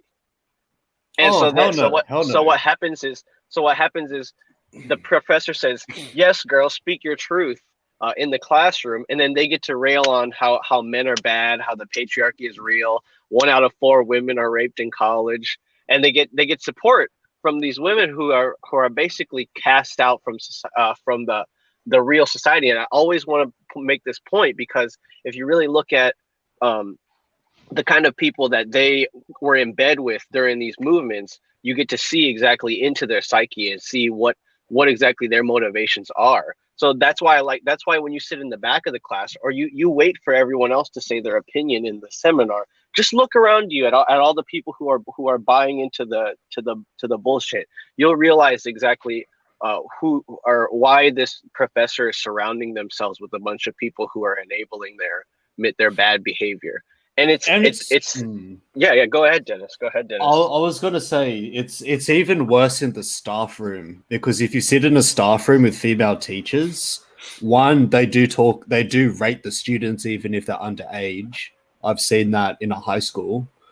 The second thing is they've even tried to bait male teachers into saying things like, "Oh, would you sleep with that student? She's pretty cute, huh?" They try to bait you. And then the third thing is at my college, literally gossip about the students too. Sexual assault case came out about one of the male professors, and in every lecture hall across campus, all the female professors, all they spent doing that whole, it could have been like an entire week, maybe half a week of classes, literally going and denigrating this man, when it has literally nothing to do with the lesson at hand. So this is practiced, and they're all part of these societies that all talk amongst themselves and do all this nefarious shit. And you're not as a man, you're not responsible for any of that shit, but you need to know exactly what you're getting yourself into. If you want to learn the truth, we got to go back to caveman days. There's this channel by the name of Think Before You Sleep. I'm not sure if you guys have ever heard of him before. Yeah, I do. I actually did a highly recommend on my old channel. This guy just put out this video about when being attractive is your only talent.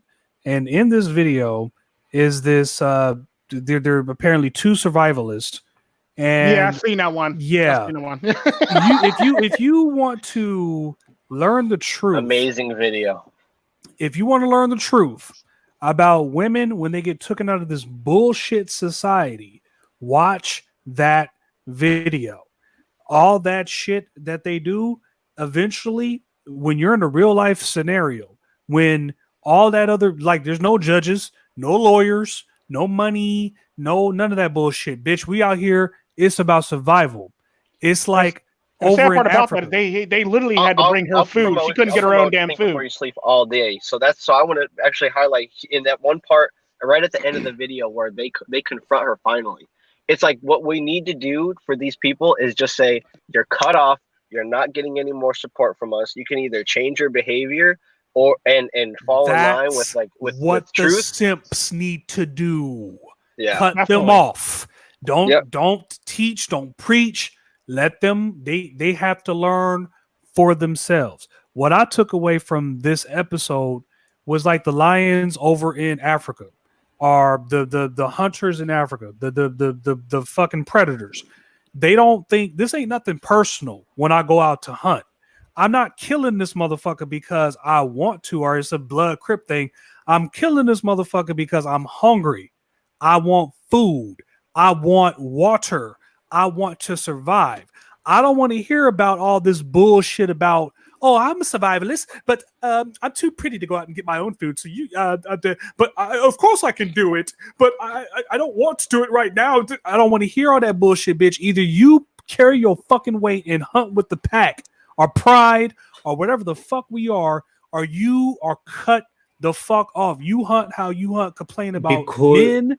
Because the sad part about that is lions and anything a pack if you don't participate, you get cast out of the pack. You get cast out, bitch. Go. And that's them being nice. Half the people, half the person, like if you don't participate in the pack, you can actually be killed. Equality is not equity. True story. Real. That's and I would like to give a shout out to Valhalla, MGTOW Life, and MGTOW Threads. Thanks for showing up at my live stream. Oh, and my aunt Jessica just sent me a text message saying she's watching. She don't want to jump in. She's watching. Yeah, I'm the seeker, really. Sherm cut them off. Hey, oh wait, what? I'm double. I'm double. How did you do that? How did you do that? I'm double. He's pulling a double eye right now. Apparently, Pulling a double eye right about now. Just cut them off.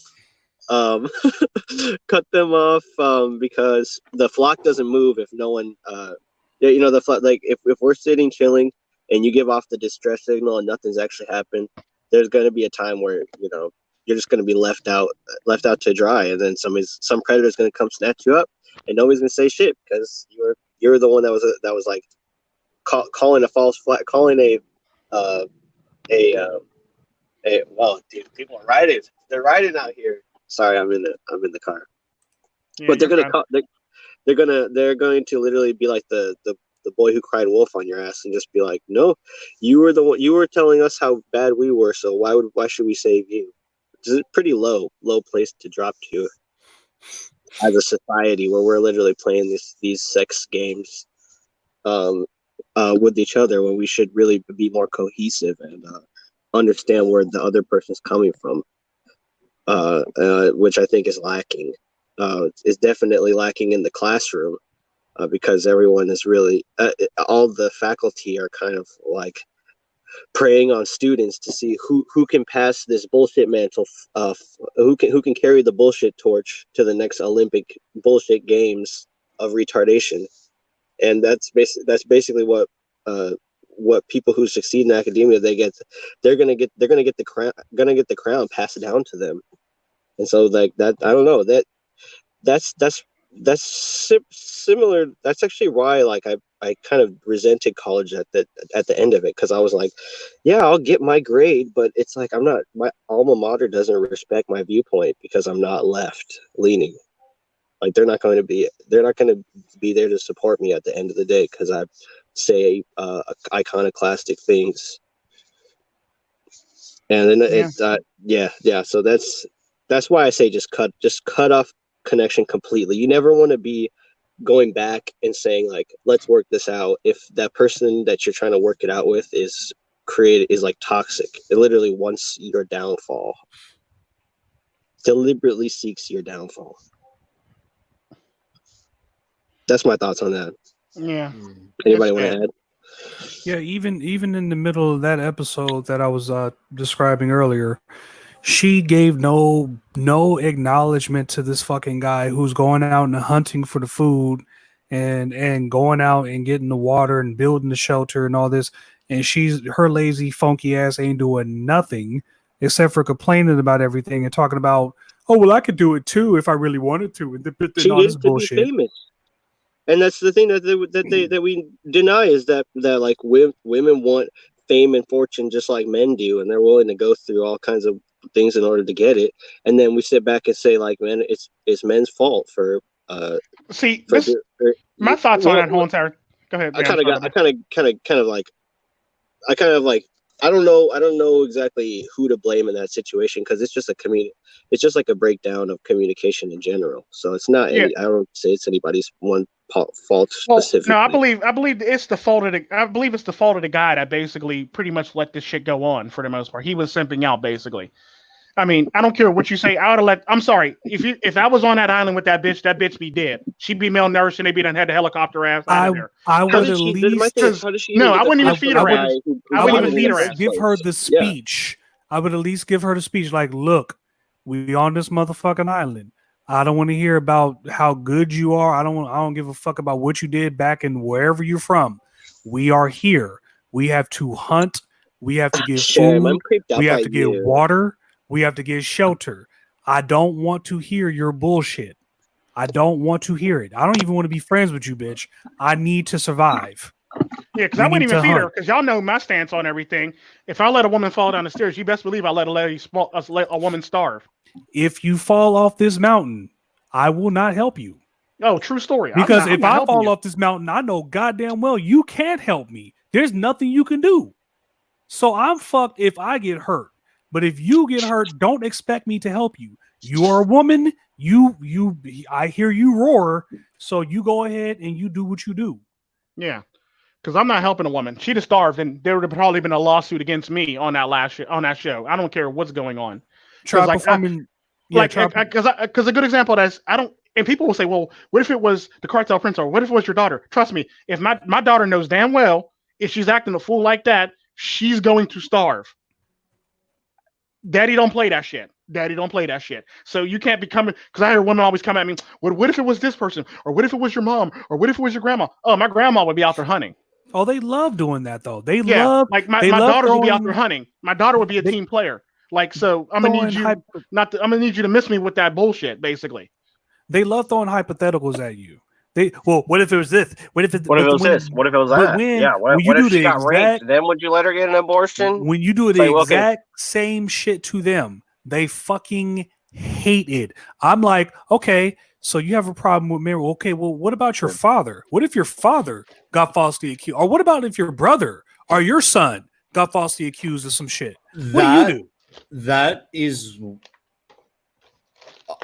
That's why I haven't talked about Me Too yet, because I actually want to have a mother who has sons that are men to be on the panel.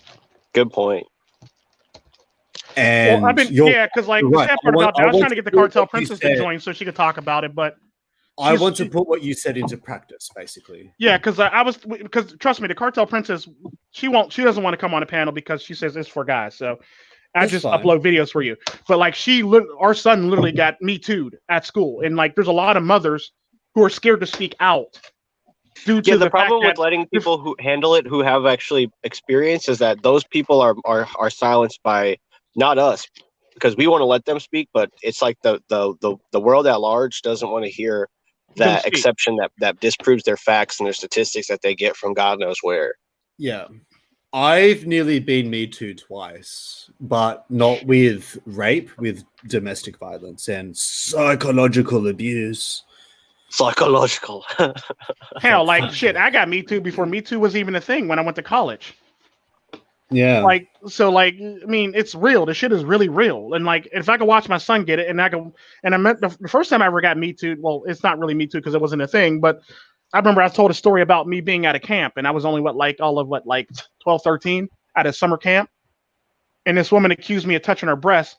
Meanwhile, she was trying to like hug me, and I didn't want to hug her because I grew up in a society like, I don't know you, lady. My grandma would kill me if I hug you. So I literally stiff-armed her above her, like just below her neck, basically say, don't touch me, don't touch me, don't touch me. And on camera, on a bus camera, you actually literally see me with my head back, like no, shaking my head, like, no, don't touch me. And like, she told the camp that I literally touched her breast. Meanwhile, I didn't touch her breast, and I got in trouble, and like the whole entire thing went on. And they eventually got the footage from the bus. That's when buses first got the cameras on them in the United States. And like, they looked at the footage, and that lady was moved to the other side of the campground some damn where. And I was vindicated of that shit because of cameras. Somebody said on the stream yesterday that if a black person or a person of color in a white community commits a crime, they go to jail. I just want to make it a mission of mine. Who said that? Was that you? Me. That was you, Tico. I think in a white community, he would go to jail. If he's in a black community, he has a 70 to 90% chance of being released back out into public. Right. Well, I just want to, hence libraries, right? I want to make sure that I want to just like create a reading club where all the Ibmore and Black MGTOW brothers just hang out in the library, just read books, just chill. And then the police come like barging in. They're like we're looking for someone who fits the description. It's like, shit, we're all just sitting here chilling, just reading, bro. Like, what are you? We all fit the description. Who are you looking for? Let me get on this library internet and try to search for this dude with you. The most dangerous nigga in America is a nigga with a library card. Never forget that. Yep, true story. Or a nigga that can read. It's an educated nigga, basically.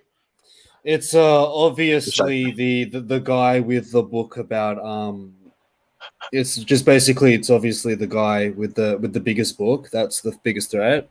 Yeah. Because he made me feel uncomfortable. He looked at me the wrong way and he sexually harassed me by looking at me the wrong way. Or my favorite is he sexually assaulted me. How? He's reading a really, really big book. He's implying that the male should be patriarchal by having bigger books because it implies that the patriarchy is bigger than women. That's why it's a threat, and it's making me feel very harassed right now. Yeah, it's just the mental logic that women come up with. The logic that they use. Sherm, it's like I know in the gaming community we have people who got swatted like just multiple times over and over again, tortured, right? And I don't necessarily like, I've never actually subscribed to those people, but this is how the environment is. It's like even if a person just wants to sit with their entertainment system and game, those people are going to still get accused. So you might as well just film everything. The trolls that I was trolling were swatting people and calling CPS on people because of YouTube drama. I think I heard a little bit about that, but basically it's like I actually seen a video about that. Yeah, of actual live stream of somebody actually being swatted in Australia. Matter of fact. Yep. Which I mean, it just goes to show that like those people aren't really trying to protect you if they're willing to. They're not in it for your best interest. In other words, it sucks, but it sucks. It really does.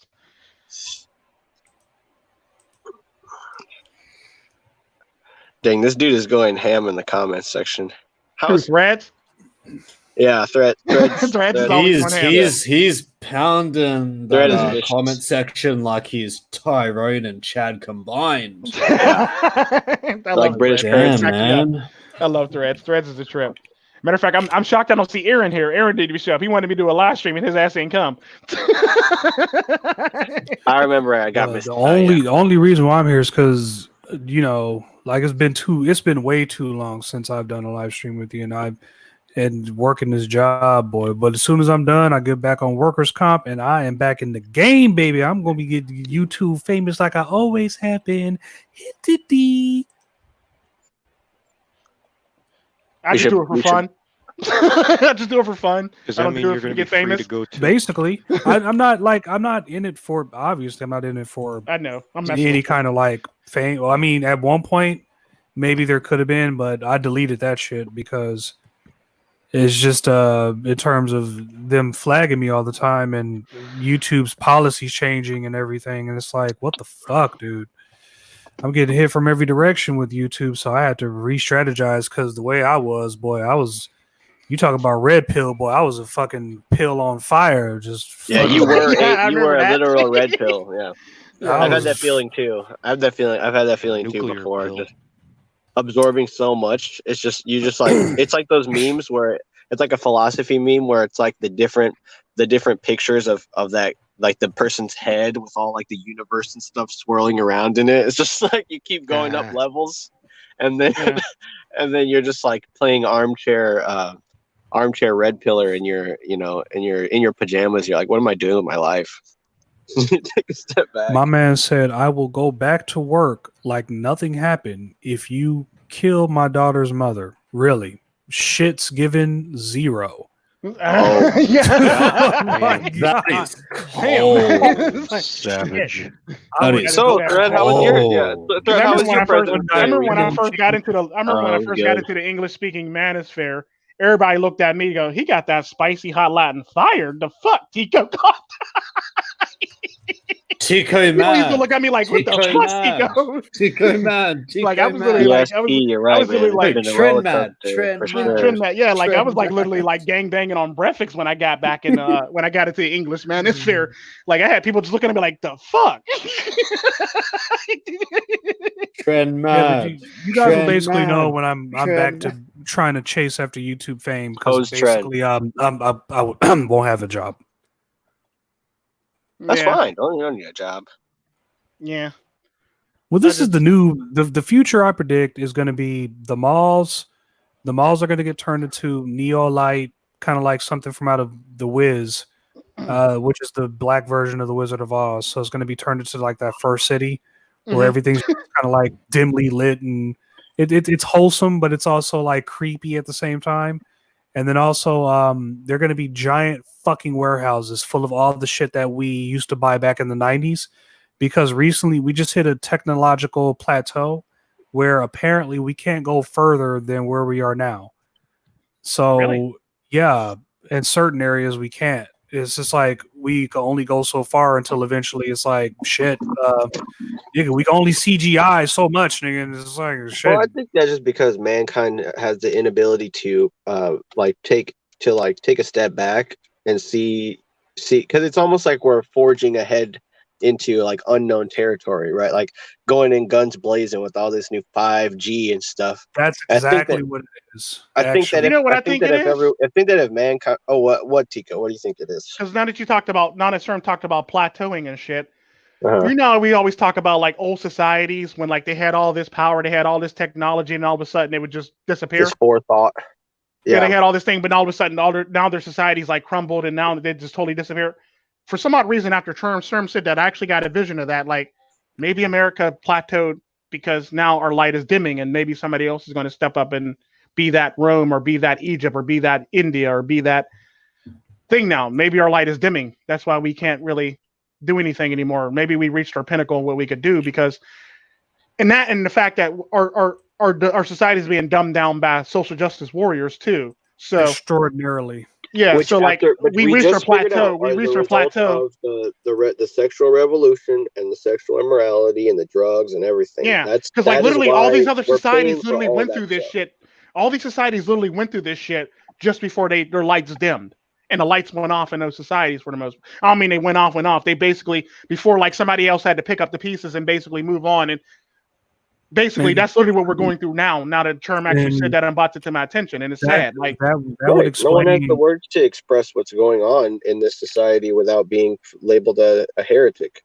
So, like, anybody who has the real truth needs to learn some other languages and go to the other countries and start actually explaining what's going on, so that we don't get left behind when the next people come and say, who's in charge here in America? And all the social justice warriors say, it should be me. And then they get killed off. And then basically like we lose our ground basically that we've made with all the other countries, gaining their trust, helping them here or there, because our people can't even stand together.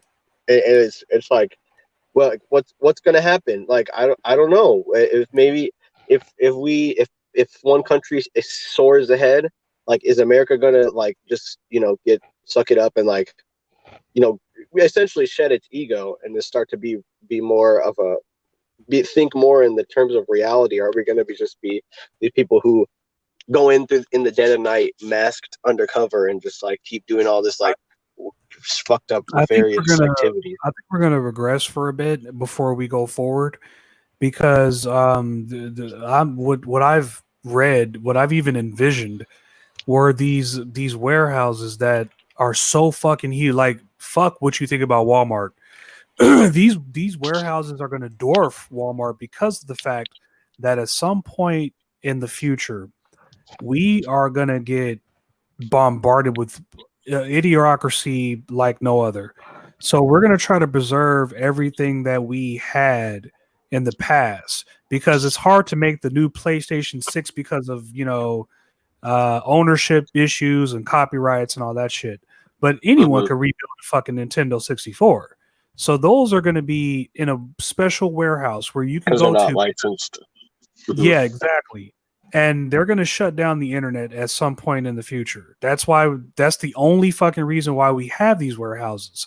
If you think that this shit on the internet's going to last the way that it is, no. It's not.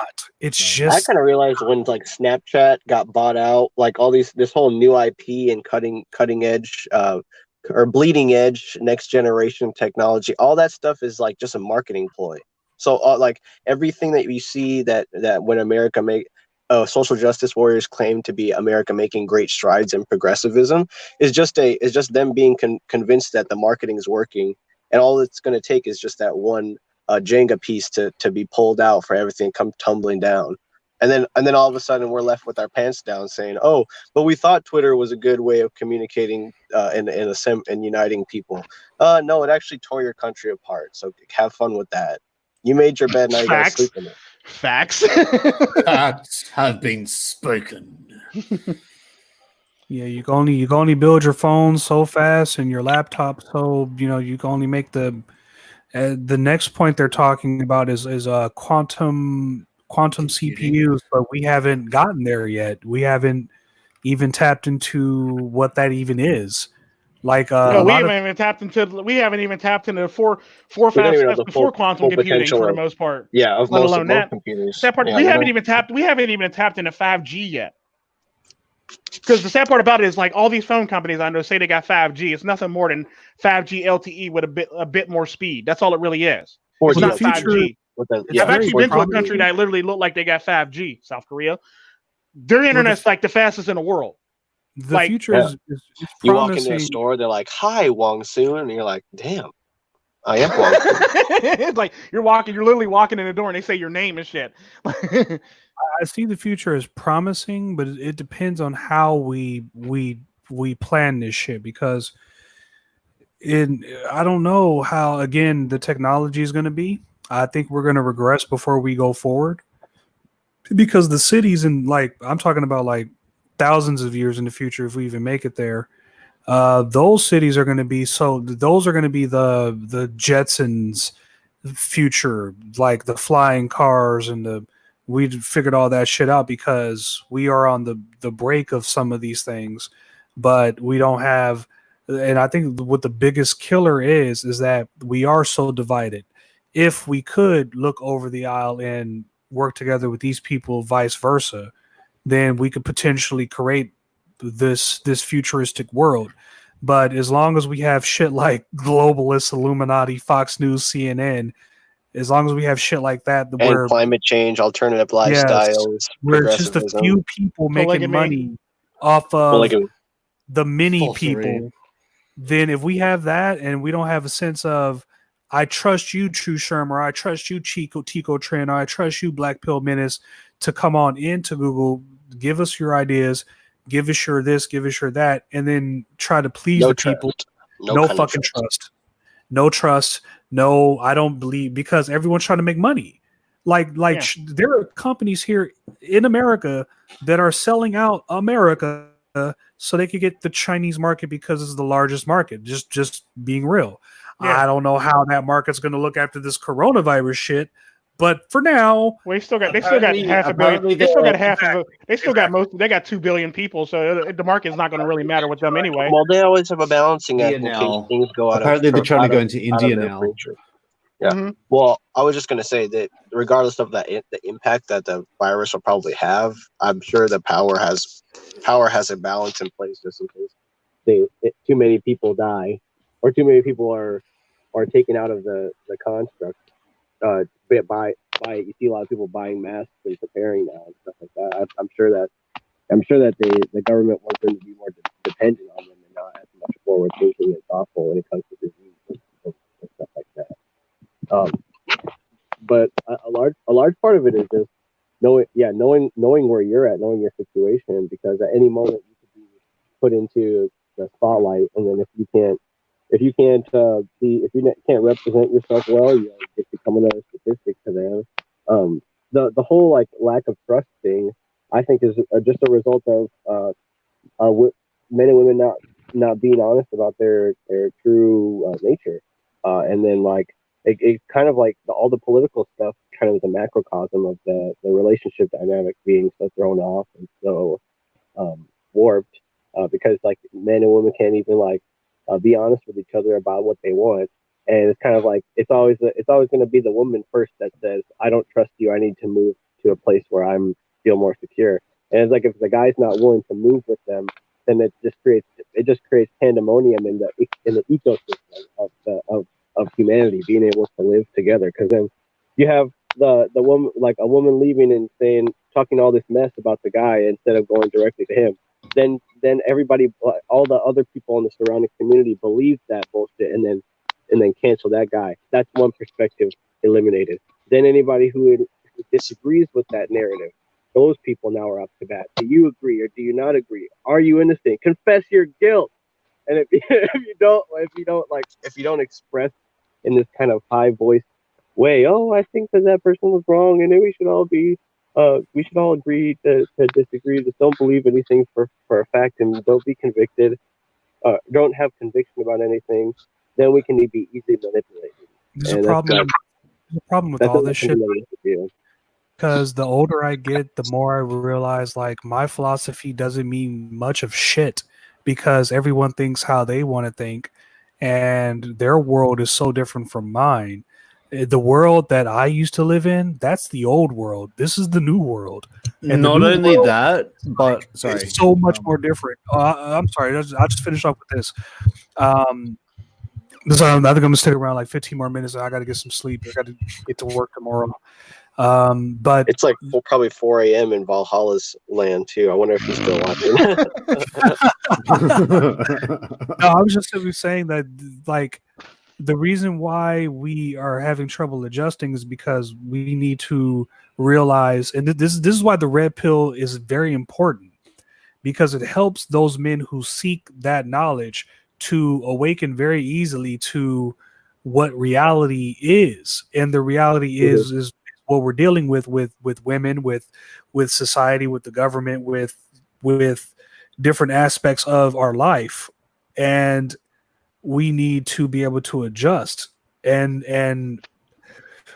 it's like the reason why these messages from all of you guys is so important.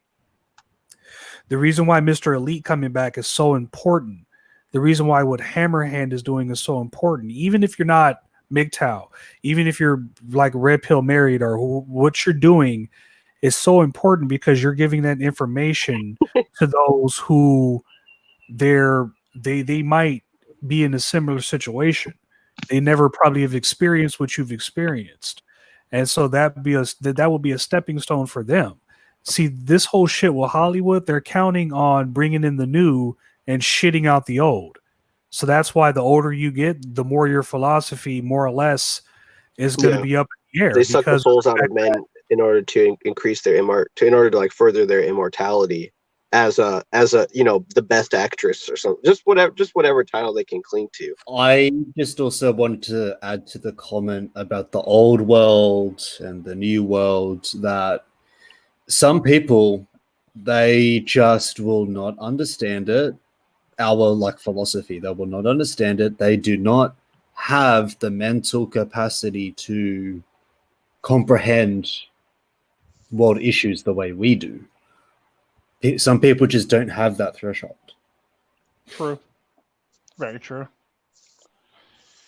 There's a game called Control where the bureau that investigates all the paranormal activity. I don't want to spoil it for anyone. But the overall premise is that they're taken over by an interdimensional force, and all the people who don't have a certain device that protects their mind, they become enslaved by like the interdimensional beast, and then you essentially become a husk. It kind of reminded me when I played it of They Live, the John Carpenter movie, because it's all in the language that the beings chant that gives them power. So if you can ignore the chanting and stuff, you become, or not ignore the chanting, but use your tools, use your device to combat the clamoring, whispers and stuff that's driving you insane. You actually become a service to people who are in need, and you can help them and free them. And the John Carpenter, because I brought it up while I'm like explaining it, that movie is just spot on with everything nowadays that's happening. Like they use like the billboards to sort of show the indoctrination in that movie, because the technology wasn't where it is now. But if you look at anything that's trying to sell you something, like a movie nowadays, if you put on your They Live goggles, you just see right through everything. I'm surprised that more people don't mention it. That's exactly what it is. It's like the red pill are those glasses, and you want to tell these beta male bitch boys that if you don't put these glasses on, you're gonna start chewing some fucking concrete over here. All right, because we got some serious ass to kick, and it's like you can't forcefully. Like, I wish I could fight with some of these guys and make them wake up, but you can't forcefully make anyone do anything. Yeah, see, because there's a difference between leaving somebody and not helping them. That's what the governments want. They want someone in the manosphere to snap so they can create a psyop, and then they can begin clamping down on the people that promote the philosophy to shut us down. Yep. They need a false narrative to do that. That's our biggest threat. Like I was saying in the one live stream that a lot of people missed, even because with all the hot mess that was going on before, three live streams ago, I was basically talking about the government. The UN government literally has a dossier called the House of M. It's for MGTOW and red pillars, basically. So it's only a matter of time. Like Dennis was saying, they can actually implement that shit. I wouldn't be shocked if they started implementing it now, because there's a bunch of people in that dossier that they want very badly. You said they call it the House of M? Yes, they that really was did one call of it the House the of M. greatest X-Men Marvel comic books. Well, if you ever notice with the U.S. government, they always call something a comic book or something corny when they're really got a dossier for something. Yeah, they literally name. That's what they literally name. They name it after like a comic book, or they name it after something. And now I know there's no thought process behind them naming it that. Yeah. Well, come on. They call one Operation Paperclip. They can't say. Come on now. Operation Paperclip. Paperclip. They have to follow a pattern every single time. You look at what they print. The writing on the wall. They purport to be the truth. Always goes back to something older, much older, because nothing can be created new by them. They're completely a zombie, a slave to their old words, their old meanings, and this is what we have to fight. We have to constantly be. And they want you to believe that too. They want you to believe that you can't create anything new, or you're stuck here. That's why I say. I always thought it when I grew up. I always thought that my voice was dirty.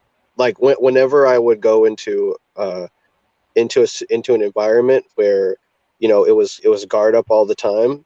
Like I've always thought that, and that's the indoctrination working against you when you're thinking that the words that you say are too dark or too dirty, for lack of a better word, just to utter, because they're so much filled with just your own thought process, your contemplation, your fresh new ideas as like a young person.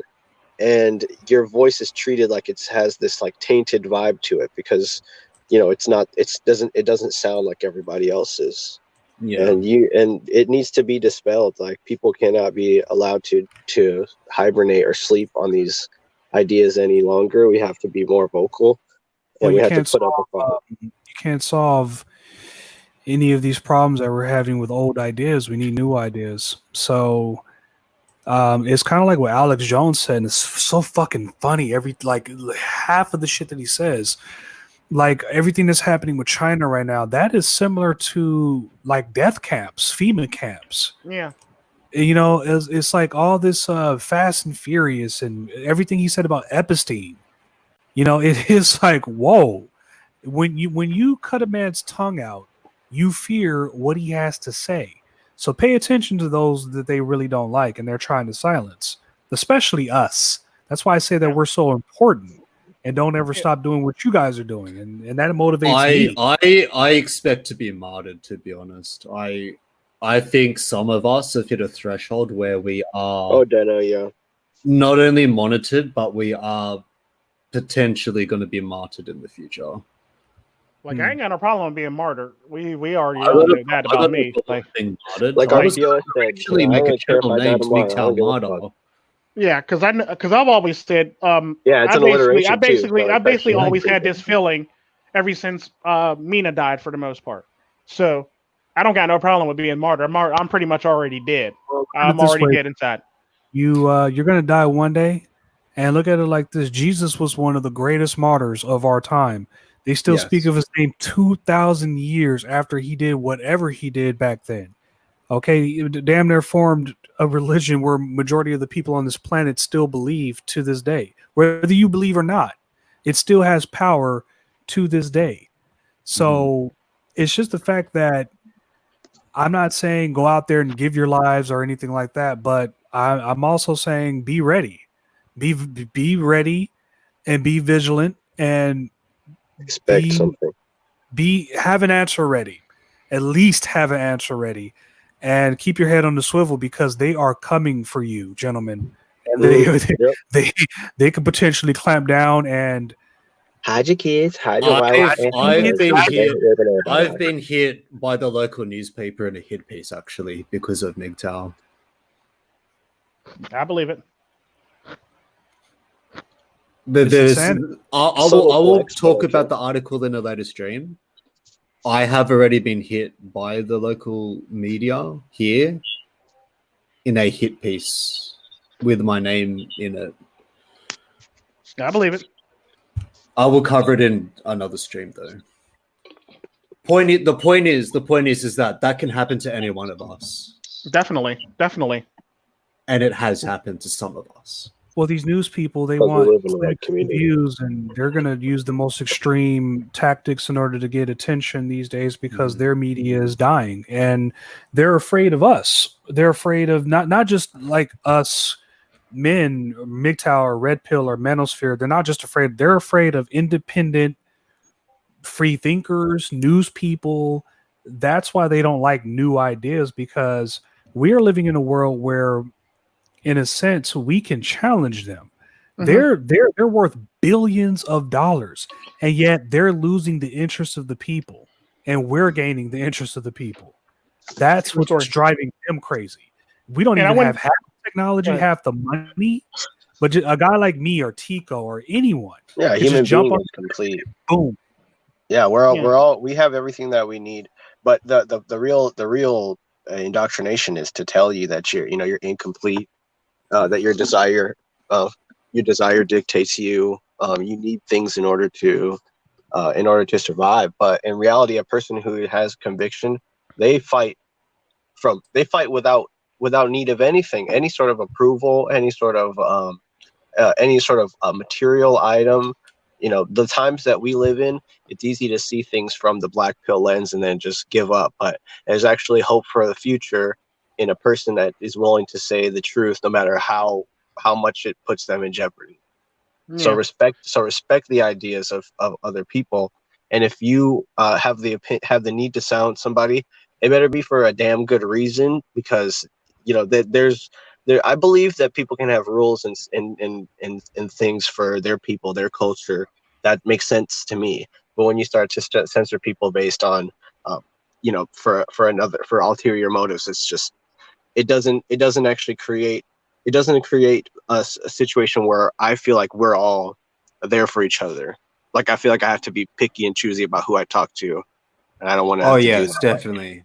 So even like your parents, your parents may still defend the system. Yeah, but even if they're slightly red pilled. Speaking of like technologies, because you were talking about technologies, and like I'm going to go back to the one topic where you were talking about plateau. Like, how do we? I was talking about where I talked about like how do we know that we lost? I mean, we're basically going to dim out. Here's another thing to that. Now I'm going to play devil's advocate to that. How do we know that this technology plateauing is done on purpose to cap off stuff so we can't progress as a community or a philosophy? But you would at that point, I would have to ask that question to piggyback off what you just said, Tico.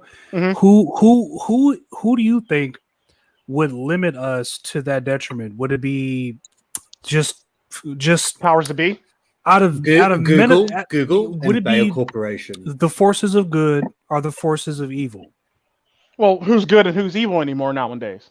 Well, I'm just simply saying that because if we had too much technological power, would that be bad?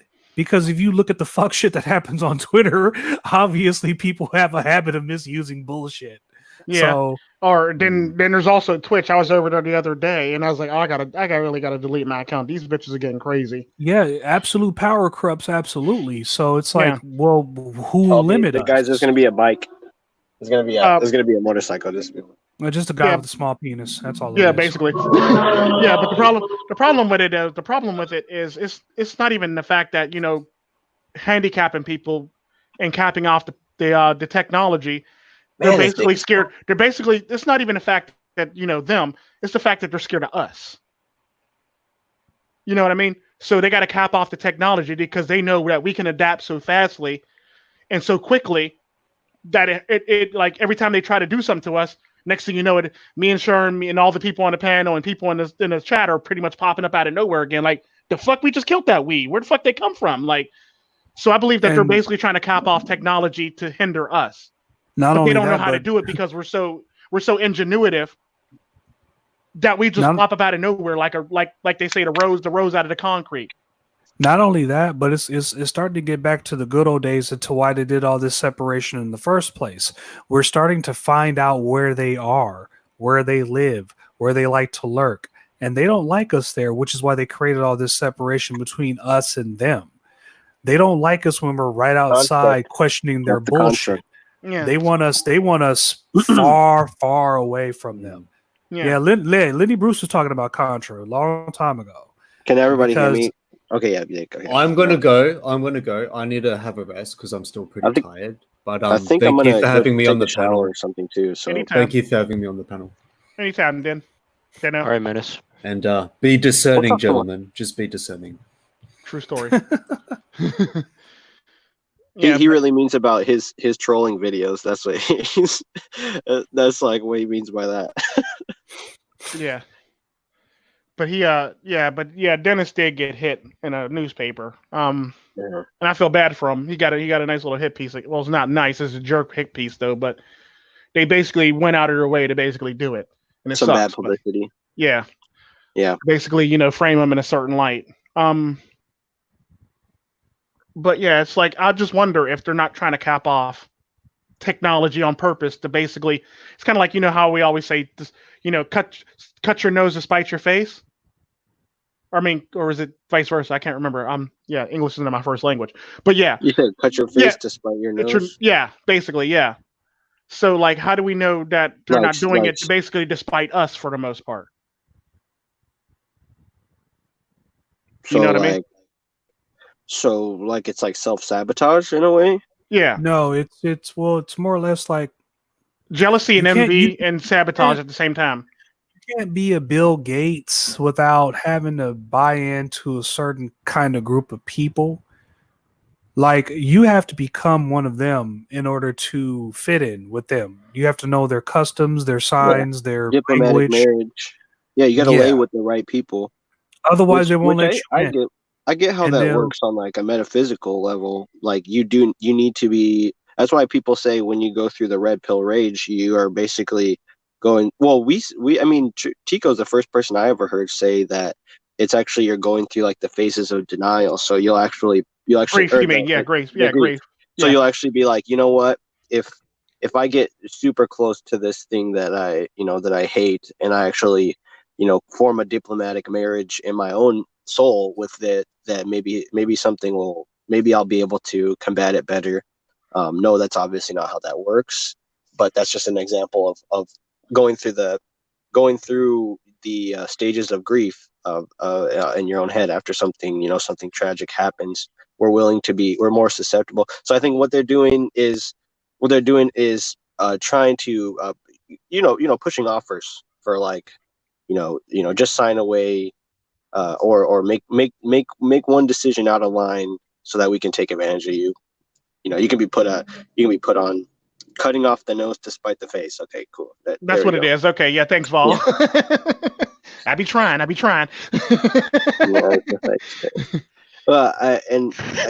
goes to show you that, like, I don't know, like there's a part of the and what's the day MGTOW dictionary was talking about the inhuman element of all this, and it makes sense when you pull that out, or that saying into context with what we're actually talking about, because that's the dividing line of who actually it is hard to talk to. People who are being hidden from society. We have no access to them. Everything that we learn on the outside, and we're unable to actually go in and move people from the side that's being manipulated into the side where you have sovereignty again, because those people will always be led by their desire to want to be more, to understand more, to get deeper and deeper into the knowledge. And then once they get so deep, where it's too late, then they're looking at us and saying, perhaps we need to silence these people because they're pointing out our flaws for the most part. They're the ones that are calling the person out for what they did, and that person needs to be silenced because we otherwise how do we look? That's basically what I think goes through their head. Yeah. Oh, he got cut out again. He got dropped again. Yeah, he'll probably be back. Yeah, he's on a cell phone, so his is not too stable. There he goes. I had to switch battery. Oh, switch batteries. Got it. Okay. Yeah. Yeah, but anyway, yeah. Anyone got something to add to that? That's just my thoughts. What you're saying is too deep for the intro. Right. Right? I think he's well before his time. Yeah, honestly. definitely. That's why I have him on the panel, because I actually like what he has to say, and he's probably the youngest person I've ever had on the panel, which is pretty interesting. And he's smart as a whip. And he's smart as a whip, and I like picking on him. Check out a book called The Golden Bough if you never heard about it. It's about like king slaying and the ruthless hidden hands and stuff like that. It's written by a guy named James George Frazier. Okay, I know. Okay, I heard of it. I gotta check that out. If you need any sort of like overarching what am I saying, archetype, overarching story or tropicization, if that's a word, in order to like tie to this, research like just the mortality of the gods and everything, and how kings die and how kings are brought into power and then killed at the right time. You'll find out a lot, and it'll actually teach you. It'll help you on the way to understanding more. For anybody who's listening who wants more information on this type of material. Kings always prosper until you point out the fact that they're not wearing any clothes. The only problem is that you have to point to everyone else that they're not wearing any fucking clothes either. Yeah. Like I always say, the truth is all fun and games up until it's about you. Everybody loves the truth until it's about them. Exactly. People always love to point their fingers, but they never like to point the finger at themselves in the mirror. Yeah, definitely. Because we live in a society where everybody focuses on each other because they don't want to work on themselves. Well, that's Twitter. That's fucking Twitch. That's Facebook. Instagram. That's all those That's all those. Pretty much all those platforms for the most part. That's why Brother Man had to go get a job, baby. That's what I had to do. Go get some of that real money before I'm forced to have to work in another warehouse or come back to online and contend with all this insanity.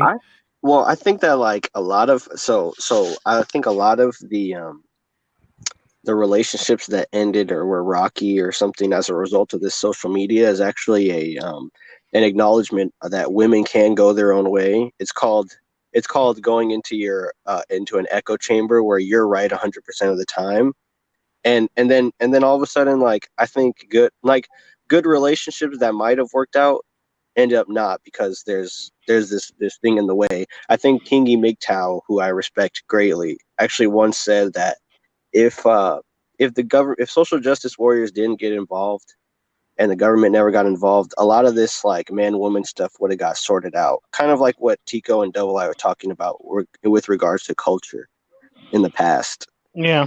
And how all of the sexual permissiveness actually contains elements that are prevalent in other countries. However, it goes hidden, such as homosexuality, infidelity, rich people doing bad things.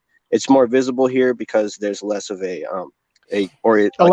censor authority. Well, there's no authority in America. You talk to a police officer, you could talk to him however you want. Granted, he can do whatever he wants to you too, but there's nothing controlling that. Depending on who you are, you can't really talk to a police officer. I was about to say, it depends on who you are. Well, like, if you know the law, people. No. What I'm saying is that there's nothing controlling these two individuals on this traffic stop other than their own wits. Even though you want to acknowledge that there's a social or technological underworld or something that governs our behavior, if you go to a place where it's much more high or I want to say long-term oriented, or much more of like a higher structure to social interactions, like say China, for example, you're less likely to see somebody rebel, which is why like we look at like Tiananmen Square and like all of these like revolutionary acts happening in Asia, in like the Asian countries, and we actually say, well, that's notable. Whereas if you say like a protest happened in the West, that's just another day in the living in the country. Well, because no one respects authority. It's virtually impossible for Trump to be a fascist, because if he was a fascist or a dictator, then there's no way that anyone could protest against him. And so far, and on top of that, he would actually be destroying his opponents in the race. Yeah, too. He's more like Pericles. Like he's more like in the gates of Rome, or not Rome, but fucking what am I saying? He's in the gates of Athens, and then people are like, "Come on, what the fuck is the problem?" He's like, "I make all of these decisions. How am I not supposed to make these decisions? I'm the leader of this country," and then people are just unsatisfied. So if he wanted to, he could be a dictator. But then guess what? You wouldn't get you could think about it like that, but if you really want to be able to say what you want to say out on that street corner, wearing the pussy hat or whatever, you're gonna realize what mess you got yourself into. Kind of like those women that convert to Islam, and then they realize, oh shit, or no, they go to the Muslim country. Well, that's what Trump realized. I gotta wear the niqab. He realized that his opponents are going to kill themselves way before he ever could. So what the hell is the point of being a dictator? Oh when yeah, he's self-actualized.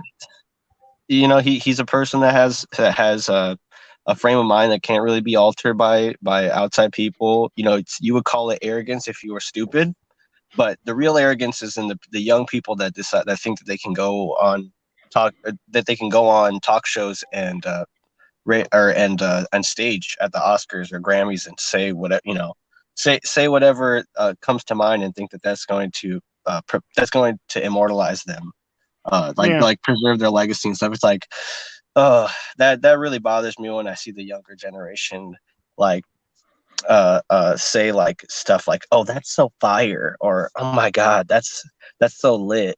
Like I just start to cringe. I'm like, is that really your idea of being outspoken, is to say something that's like so cliche like that? I just shake my head when I hear that kind of stuff. And it's very sad when you hear people say that, and it's like they believe that this should be this and this should be that. And as I was saying, if Trump was as much of a fascist or a dictator as you made him out to be, you wouldn't have all these liberties and freedoms that you have right now. Like, they would be gone. Hell, if Trump was really a dictator, there would not be no house right now. The house would be like just obliterated. Yeah, like literally, the house. What the fuck is a Nancy Pelosi? Yeah, there wouldn't be no Nancy Pelosi if he was a dictator. There wouldn't be no house. There would just probably be the Senate, and it'd probably be like the presidency, and that'd be about it. Because at least the House, at least the Senate, that's actually mostly Republican, and they'll be able to pretty much get shit done. The House, basically, because there's a bunch of Democrats, they basically hold shit up. And the sad part about it is what I've noticed looking at both. What I've noticed with the House and the Senate, with the Democrats and Republicans, something I've noticed is they literally believe in the same shit. Like if you sit a bunch of Democrats down, you sit a bunch of Republicans down, they literally believe the same shit. But because of party, they got to fight against it. Because I've always said it's all fun and games when one president wants to do something, the other party wants to be against it. But when they get in office, they want to do the same thing, and now that party wants to be against it. But it's literally the same thing, but it's a different approach. They literally pass the same laws and same things, but it's a different approach because it's a party doing it, basically. True. And that's the cold hard truth about it. And as far as like what Yam said about like you can't change his mind, like he's basically stuck in a mindset. That's basically how me and Double I was talking about the when people were trying to pitch Christianity to the Hindus. They basically came to the Hindus and said, "This is Jesus. He's the one true God. This, that, and the other." They basically said, "Put it over there on the shelf." No, but this is Jesus. This is the one of gaslighting. Yeah, basically, they kept on trying to pitch this. He goes, "Yeah." They go, "Yeah, that's nice. Put it on the shelf next to the other gods." That's literally what they said.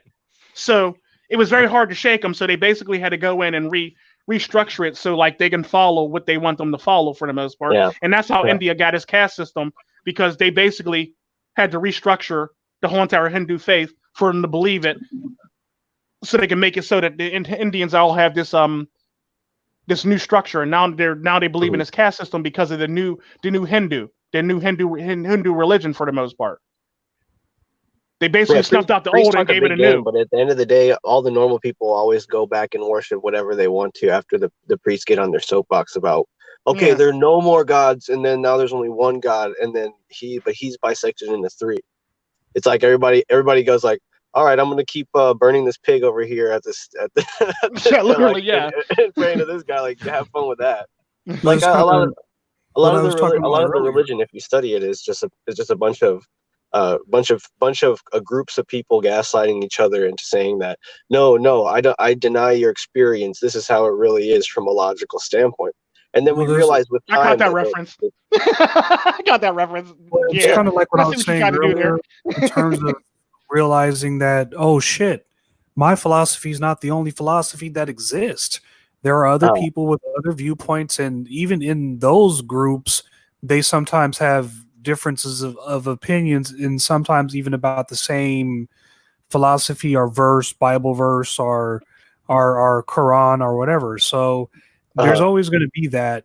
Well, the funny thing is that it's like the modernity in general is always, there's always a multiplicity of different spheres of influence, and when you want to deny that fact, you almost sort of stand on top of your ball or your sphere of influence and claim the ability to speak for all of them. And then what happens is that ball rolls, and then all of a sudden power is subverted, and you're no longer the person.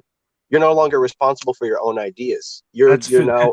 That is feminism in a nutshell. Yeah, exactly. Left as it is. That's like, feminism is part of like Western identity politics modernity. So it's like it falls into that category where it's part of that sphere of influence, but it does not ignore. It cannot see outside the sphere that it is within. So it says, climate change, alternative lifestyles, women being oppressed in Islam and Muslim countries and stuff. But when it does, then it leaves that sphere of influence. Then it's in the real realm of that perspective that it's talking about. They completely submit, and they're at the mercy of these other mindsets, because they were just merely one singularity on top of the sphere on top of this ball that now has completely swayed in the opposite direction once they're outside of it, and they can't see past it. They're blind to it. It's whatever it is that they're consuming that makes them blind to the truth. That as soon as you leave America, you don't have white privilege anymore. You don't have female privilege anymore. You don't have any of these things these words that you made in this slave language that you purport, that you think that makes you just so honorable and dignified. You learned the wrong truth. So I mean, give people time to grow, and so that you're not the one that's falling off of the ball at the end of the day. Because if you start calling people out, then when the real truth comes around, you're caught with your pants down. Yeah, and it's sad, but like people always want to. That's just facts. Like the fact of the matter is, what we're talking about, literally, when we talk about everybody even within a certain faction has different opinions. If you look at the SJWs and feminists, they all have different opinions on what feminism is. They all have different opinions on what their agenda is, but they all can't agree either. But then you always see them eating each other. It's like what they say, the left eating the left. Sexual I think it's assault called. is real. Believe all women. Yeah. Why do you think it is? Well, because like we can't get promoted in the way that we need to. Oh no, we shouldn't be trying to get promoted by men. We should be making our own businesses. No, if you make your own businesses, you're a slave to the patriarchal system. Literally, you'll hear all those different opinions from the different women under the same guys for the most part. And it's because their philosophy is a loaded gun to be pointed at any vehicle of oppression that the eye of the beholder deems necessary. So it's like they turn from traditional beauty and gone into this tirade of how can I make something look better despite reality. So it's like how can I change the marketing of this to make it look more appealing. So it's like taking a piece of shit and polishing it. It's not going to change what's really underneath. It's just going to make shit. It's still a piece of shit. Yeah, it's like changing the name of Birds of Prey to Harley Quinn Birds of Prey. Like, good job. You just changed a piece of shit. You changed the name of it, but the condition of the shit still remains. It still smells. It's still sticky and icky. And they could have cast it out and made a better storyline, and it probably would have been much more popular if they did that properly. Completely but they didn't. Right. Just don't make They could have picked other women to do it. They could have made the costumes look similar to the women that they were trying to portray in the comic books. Uh-huh. And the sad part about it is the thing that I found funny about that is they always rail against, women being sexualized on the screen, but they took and they butchered the hell out of those girls' costumes and they made them worse than what it really is. Well, that's because same with Mortal Kombat. They took the costumes and they made them all PC. And now nobody likes them like the new games. Wait, wasn't the lady who played what's her face in the second Mortal Kombat? Isn't that the current Doctor Who now? I have to look that up. Sonya Blade? Yeah. I think so. It might be her. Holy fuck, that would be crazy if that is true. I think she's from the second one or the second movie, yeah, because the first movie they had somebody else. Right. The second, yeah. Matter of fact, they swapped out a couple characters in that movie. She doesn't look familiar because I don't think that I've seen the original Mortal Kombat that you guys are talking about. The movie, yeah. She looks like looks like her though. Yeah, she looks. It could be her. Did she have an accent? Played it. Yeah, she had an accent. Okay. Hello. Yeah, no one gets my bar impersonation. I just go, "Hello, everyone," because he literally did that in literally every single video that he would post. Yeah, and it's very odd because like we live in a society where like not even they can't even agree on that side. Like if you were to walk up to a woman and ask her what feminism is, I swear to God, you could walk up to 100 women and ask them what a feminism is, and only 2 of them will match up. We got to do that. You'll have like 99 or 98 different excuses on what feminism actually is. We have to do that. That would actually be fun. You hit the nail right on the head a couple days ago. You're just like expose them. No, yesterday, and I agree. And I add on expose them, but I also add on like nag them. Definitely. Commit to them and then cut out right like at the last minute. I'm not talking pump and dump, but I'm talking just like we say should go on a date. Then don't call them. And don't call them. I did that to a girl once. I was at this cafe and I approached the woman at the desk. She was at the counter. She was like, "What would you like to drink?" I said, "I'm actually not thirsty. Can I talk to you over there? It's kind of loud over here." She's like, okay. I approached her and then she's like, "What's up?" I was like, "Can I have your number?"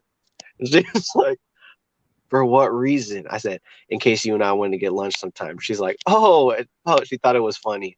And then she handed the receipt paper over the counter. And then I never asked her out after that. That's some shit that I would do right there. That's some classic Tico shit right there. I literally like she thought it was funny. Well. Other people got uncomfortable. Perfect situation. I wish I would have got it on film.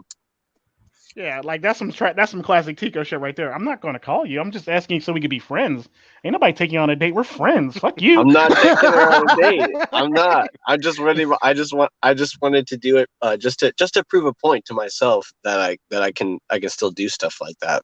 Oh my dear, you thought you were gonna get some penis tonight? No. You thought you was getting an expensive dinner for real? You thought we was really gonna go get lunch? I just wanted your number. I actually made myself scarce around Valentine's Day because I understand, the construct that I'm not gonna be like, oh, perfect time to go on a date. And I actually, when I'm working, I actually am in the environment where people take girls on dates, and it's just when on that specific day, Valentine's Day, aka International Men's Day, MGTOW Day, whatever you want to call it, or unless you think every day is MGTOW Day, like seeing them stooping down to the very base level and taking that woman out and buying her all that stuff, it just solidifies my convictions even more. I know it's hard to admit that serving women is in a man's DNA. You know, that's a lot of people say that, but no, it when I isn't. see it happen, No, it isn't. When No, I it see it isn't. happen, I just say, I'm sorry, but I never have been like I've never been that way. I told my coworker, I was like, the most money I ever spent on a woman was $14. $14.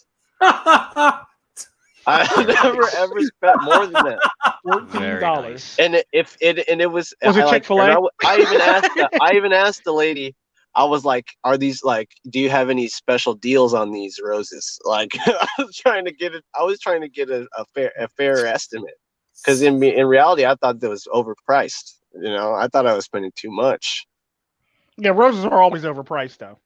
Yeah, exactly. Just on Valentine's Day, they go up times two. No, this was in the dating off season, like when people don't really take girls out or do anything. That's when I like to strike. You know? Yeah, roses are always overpriced. Charming. Roses are red, violets are black. You're too expensive. Now lick my ball sack. On my butt crack. Damn, savage. You don't even get to touch the balls; just lick the crack. Yeah. That's some Dom game shit for you. I'm a professional rapper, kids. I could do this. No, but yeah, like I always said, like I just can't stand like how society is. Because me personally, like people always say, well, it's in men's DNA to serve women.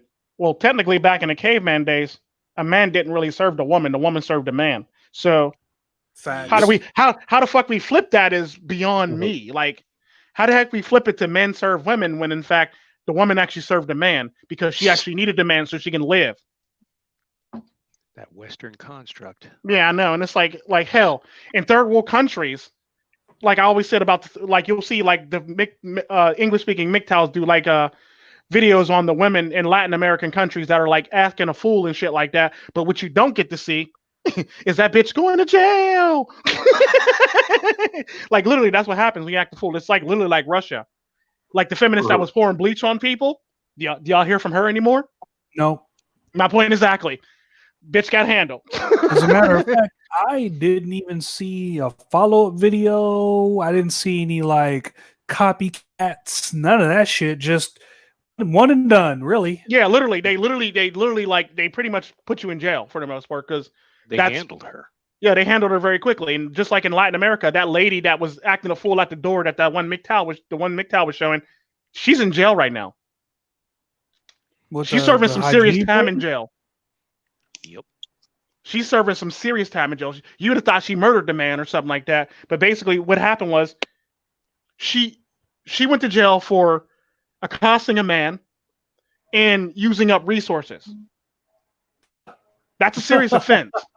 Like, you called us here, you accosted this man, you filed a false police report, and then on top of that, you wasted our tax-paying resources. That's like pretty much like in Latin American countries, that's grounds for like damn near death in Latin American countries. So you wasted all our taxpayer dollars to do this shit. And you accosted this man. You're going to jail. It's basically how it worked. And it's sad, but it's so true. Like, you can't do shit like that like you do in America or in Russia and get away with it and think everything's going to be okay. It should not even be happening here. Like, it absolutely should not be happening here. If I was on a bus and someone poured bleach on my junk, that someone would be flying through a roof. Their head's going through the window. If it was me, it'd be like that one scene from was it the one scene from the Hulk when he went through the bus and came out the other side? That's what it would look like.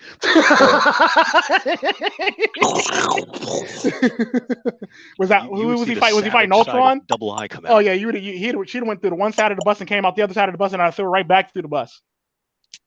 I'd be like Joe Pesci. I'll commit suicide and kill you again.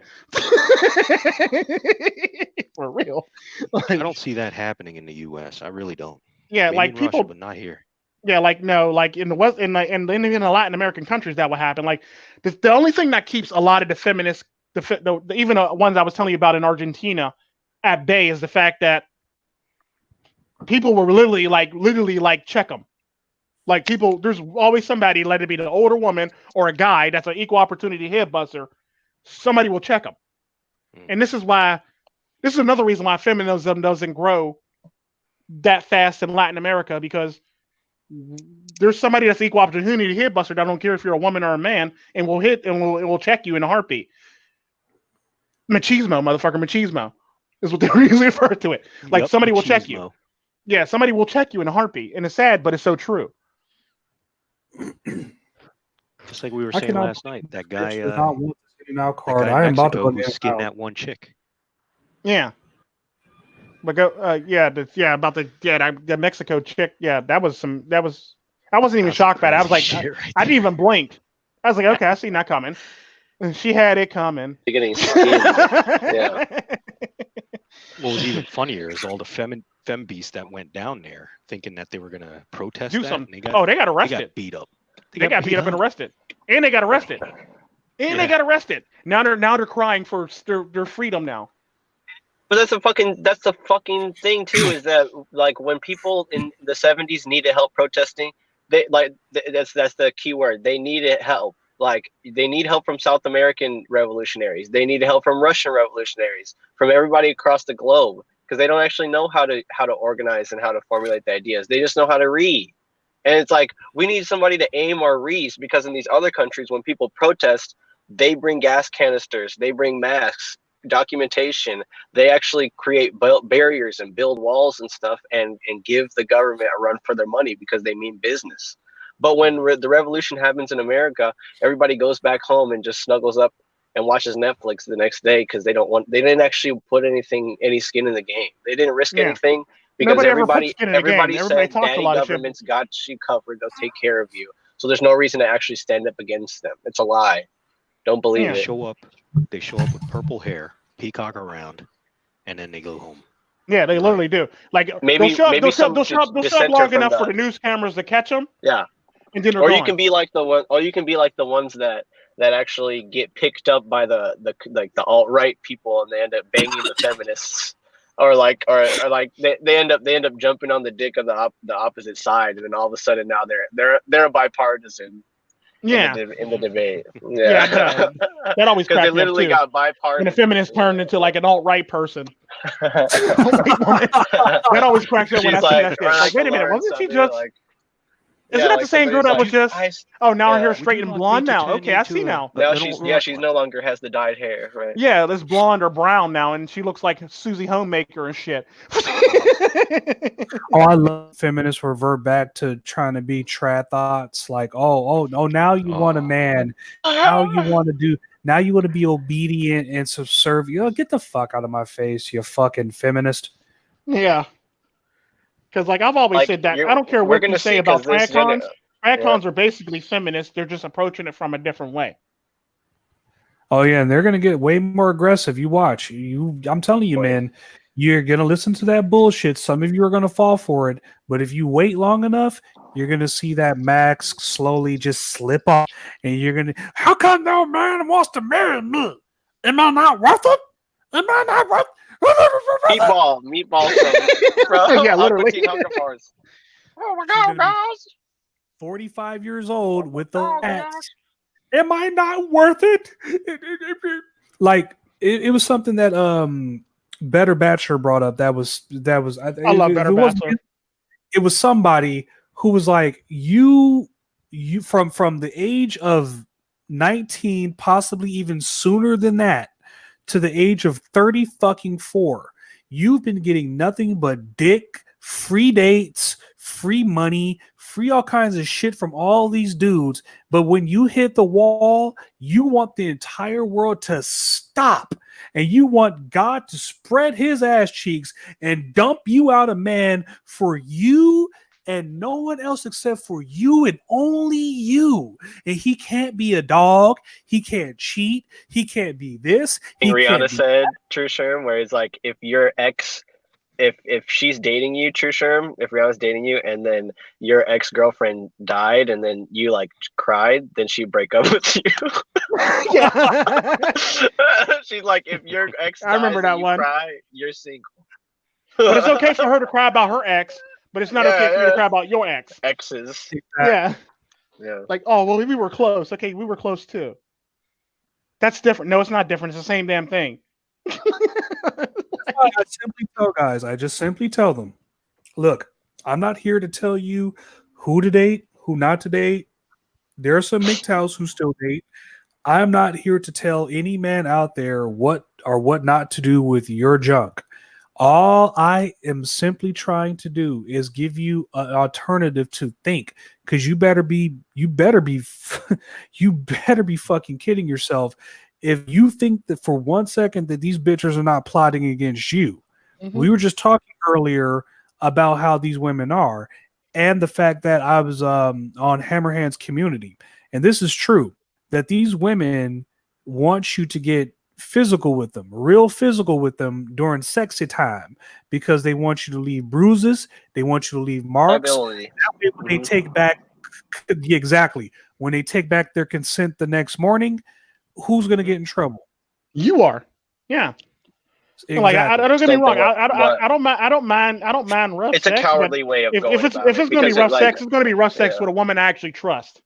Yeah, and it's really cowardly because they can't be upfront and say they want the alpha Chad to dom them out and smack them around. They go for the weakest party. It's kind of like when lions and cheetahs are hunting gazelle in the savannah. They go for the one that's the weakest. But in this completely perverted narrative, it's like she goes for the weakest one, and then that person, that one tends not to be as weak, or has a support network or something, so that he can actually remove himself and not become a victim. But then at the same time, she wants to be like, blame that guy, blame that person for my situation, not being able to have what I want. And that's what's shitty, is that they change what they want, Tico, based on what kind of pills they're taking at the certain time, or what kind of IUD IUD is inside of them at any given time, or whether or not they chose to go to college or chose this environment for themselves, which 99% of the time isn't the case. It's all about pressure from their group of people to do it, or to go there. Yeah, it's like, and then they shame within their own circles if a person's not willing to date a transsexual person, which is like horrible abuse. But that's why I left the left, because that's what I witnessed happening. Is like, if you don't want to listen to this person's gay friend talk about how much they love to like prey on straight guys, then you're somehow homophobic. Yeah, it's like, wait, how did that happen? How do we make this leap? Where do we get this leap from? I'm getting roped. Yeah, it's like I'm getting roped into somebody's their erotica novel, and I don't want to be a part of it. Like, but the sad part about that is it's okay for a gay person to do that, or a woman to say that type of shit. But if a guy was to say some type of shit like that, or even less than that, like a guy saying, I really want to we got he's a sexual rapist, he's all this thing under the world, it's all this stuff. Like, we're predators, right? Yeah, we're predators, right? Yeah, we're all predators now. But it's perfectly okay for a gay person to prey on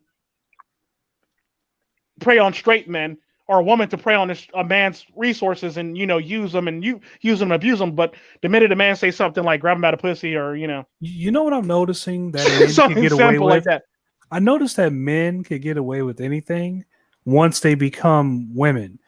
Apparently, there's this lady by the name of Nyla Rose in AEW.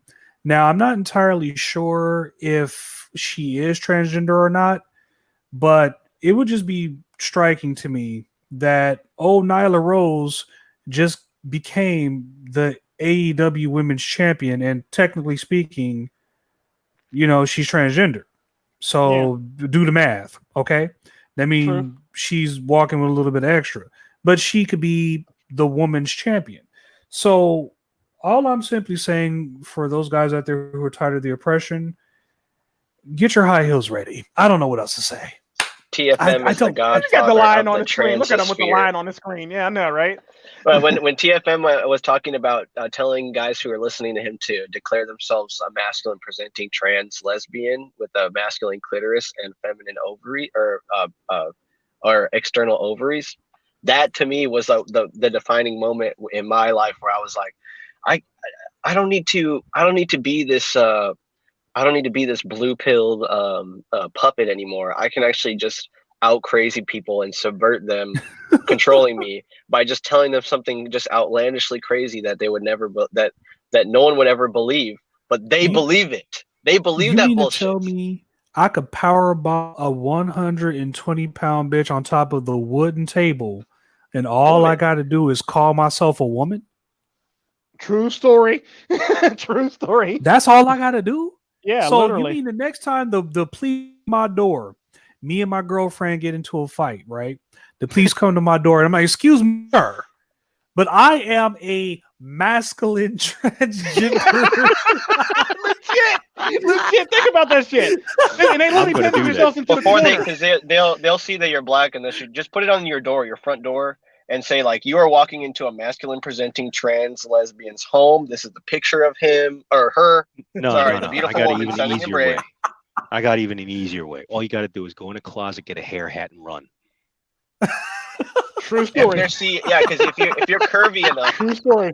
You can get away with her, and then make sure you always wife up a girl who kind of has a butch haircut, because if her shoulders are broad enough, the police will target her. And if you can somehow make it look to like she is the one that is the male, you can always get the police to escalate, and do it, take her out. I mean, not that far, but I mean, like misinterpret the situation, and then you get away at least you get away. I'm gonna do that with the cartel princess one time.